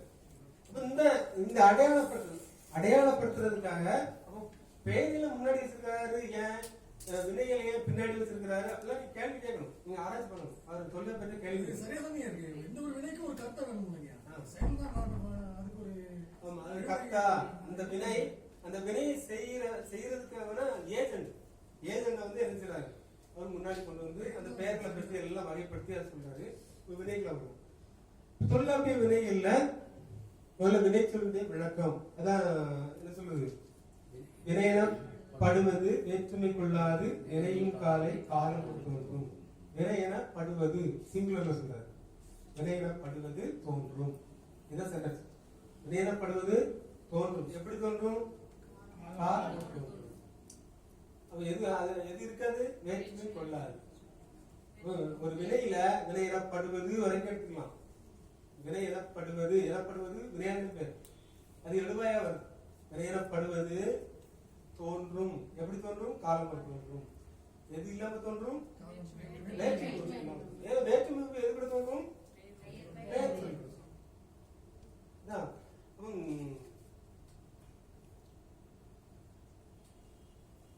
அடுத்தது அந்த காலோடு தோன்றும் சொல்லிட்டாரு. வேற்றுமை இங்க சொல்லணுமா? வினை சொல்ல பத்தி இவர் முழுசா சொல்லிட்டாருன்னா இல்ல. இதுல இருந்து நீங்க வினை சொல்ல பத்தி என்ன தெரிஞ்சுக்கீங்க? ஒரு வினை சொல் கூட வேற்றுமை இருக்காது, ஏன்னா அது பெயர் சொல் கூட சேரும். வினை சொல் கூட காலம் தெரியும், அது சொல்றது. இவ்வளவுதான் டிஃபைன் பண்றாரு. ரொம்ப சிம்பிளா தான் சொல்லியிருக்காரு. இதுல இருந்து நீங்க வினையை பத்தி எப்படி தெரிஞ்சுக்கீங்க? ஒரு வினை சொல் இப்படிதான் இருக்கும் அப்படின்னு. அப்ப உங்களுக்கு ஒரு அது சொல்லியாச்சு, காலம் இருக்கும் சொல்லியாச்சு. காலம் இருக்கிறதெல்லாம் அப்போ வினை சொல்லா? காலம் ஒட்டே சொல்றதுமா, வினையப்படுவது வேற்றுமை கொள்ளாது நினைவுங்காலே காலம் மட்டும் தோன்றும். வேற்றுமை இருக்காது, காலம் இருக்கும். எதுல? வினை சொல்ல. இதை வச்சு மட்டும் வினை சொல் கண்டுபிடிச்ச முடியுமா?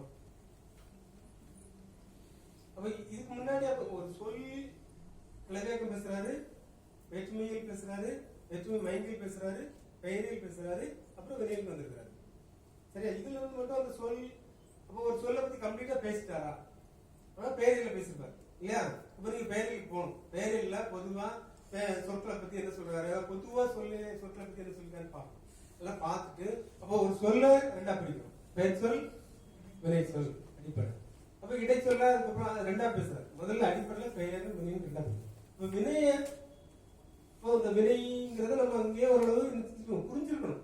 தொல்காப்பியத்துல விரிவாரிச்சல இந்த முதல் நுட்பாவில ஒரு வினை சொன்னா இப்படிதான் இருக்கும், அது என்ன வேலை செய்யும் அப்படின்னு அந்த இப்ப நம்ம பார்த்தோம் இல்லையா, எக்ஸ்பிளைன் பண்றது. வினை அப்படின்னு போட்டுட்டு செந்தில் காட்டின மாதிரி வினை அப்படின்னு போட்டுட்டு அதுக்கு ஒரு எக்ஸ்பிளனேஷன் தொல்காப்பியர் விரிவா எழுதாரு. அவர் அதனுடைய கேரக்டர் தான் எழுதாரு. கேரக்டர் கூட சொல்ல முடியாது, அதுல ஒரு கேரக்டர் தான் சொல்றாரு. அதுல வந்து டென்ஸ் மார்க்கர் இருக்கும், காலம் காட்டும், ஒரு இடைநிலை இருக்கும் அப்படிங்கிறத சொல்றாரு. வேற்றுமை அதுக்கு தேவையே கிடையாது. வேற்றுமை சொல்லணும் கூட அவசியம் இல்லை இல்லையா? வினை சொல்றதை பத்தி சொல்லும் போது இது வேற்றுமை ஏற்காது அதான் அங்க சொல்லிருப்பீங்களே, பேரில சொல்லிருப்பாருல, பேரில பேசப்பெல்லாம் வேற்றுமை ஏற்கும் அப்படின்னு சொல்லியிருப்பாரு. இங்க ஏற்காதுன்னு இன்னொரு கண்டிஷன்லாம் சொல்றேன். இது இங்க அங்க வரும்னு சொல்லிருப்பேன், இங்க வராது அப்படின்னு சொல்றேன். ஆனா என்ன பத்தி சொல்லலையே, நான் யாரு அப்படின்னு கேட்டா நீங்க உடனே அவர் வந்து பாண்டிச்சேரியில இருப்பாரு, இந்த இங்க இந்த இந்த இப்படி இப்படி இருப்பாரு. இந்த புறநிலையில சொல்லிட்டு அகநிலையில உள்ள வரல. அகநிலையில ஒரு வெறுப்புனா இப்படிதான் இருக்கும் அப்படிங்கிற விஷயத்த சொல்லல. அப்ப இது வந்து சொல்லணும்னு போனலையா என்னமோ தெரியல. முதல் நுட்பாலே அதாவது வினை சொல்லின் விளக்கம் அப்படின்னு முதல் நுட்பால டிஃபைன் பண்றாரு. டிஃபைன் பண்ணும்போது அதை டிஃபைன் பண்ணலன்னு சொல்றேன். பின்னாடி வரும்போதும் அதை பத்தி பெருசா பேசுறாரு. ரூட்டை பத்தி பகுதியை பத்தி பேசுறாரா? பகுதியை பத்தி பேசுறாரு. விகுதிகளை பத்தி தான் பேசுறாரு. விகுதிகளை பத்தி பேசுறாரு, காலநிலையை பத்தி தான் பேசுறாரு. ரூட்டை பத்தி பேசுறாரு. அதுதான் நான் சொல்றேன். நீங்க ரொம்ப முறைச்சு பேசி பாருங்க.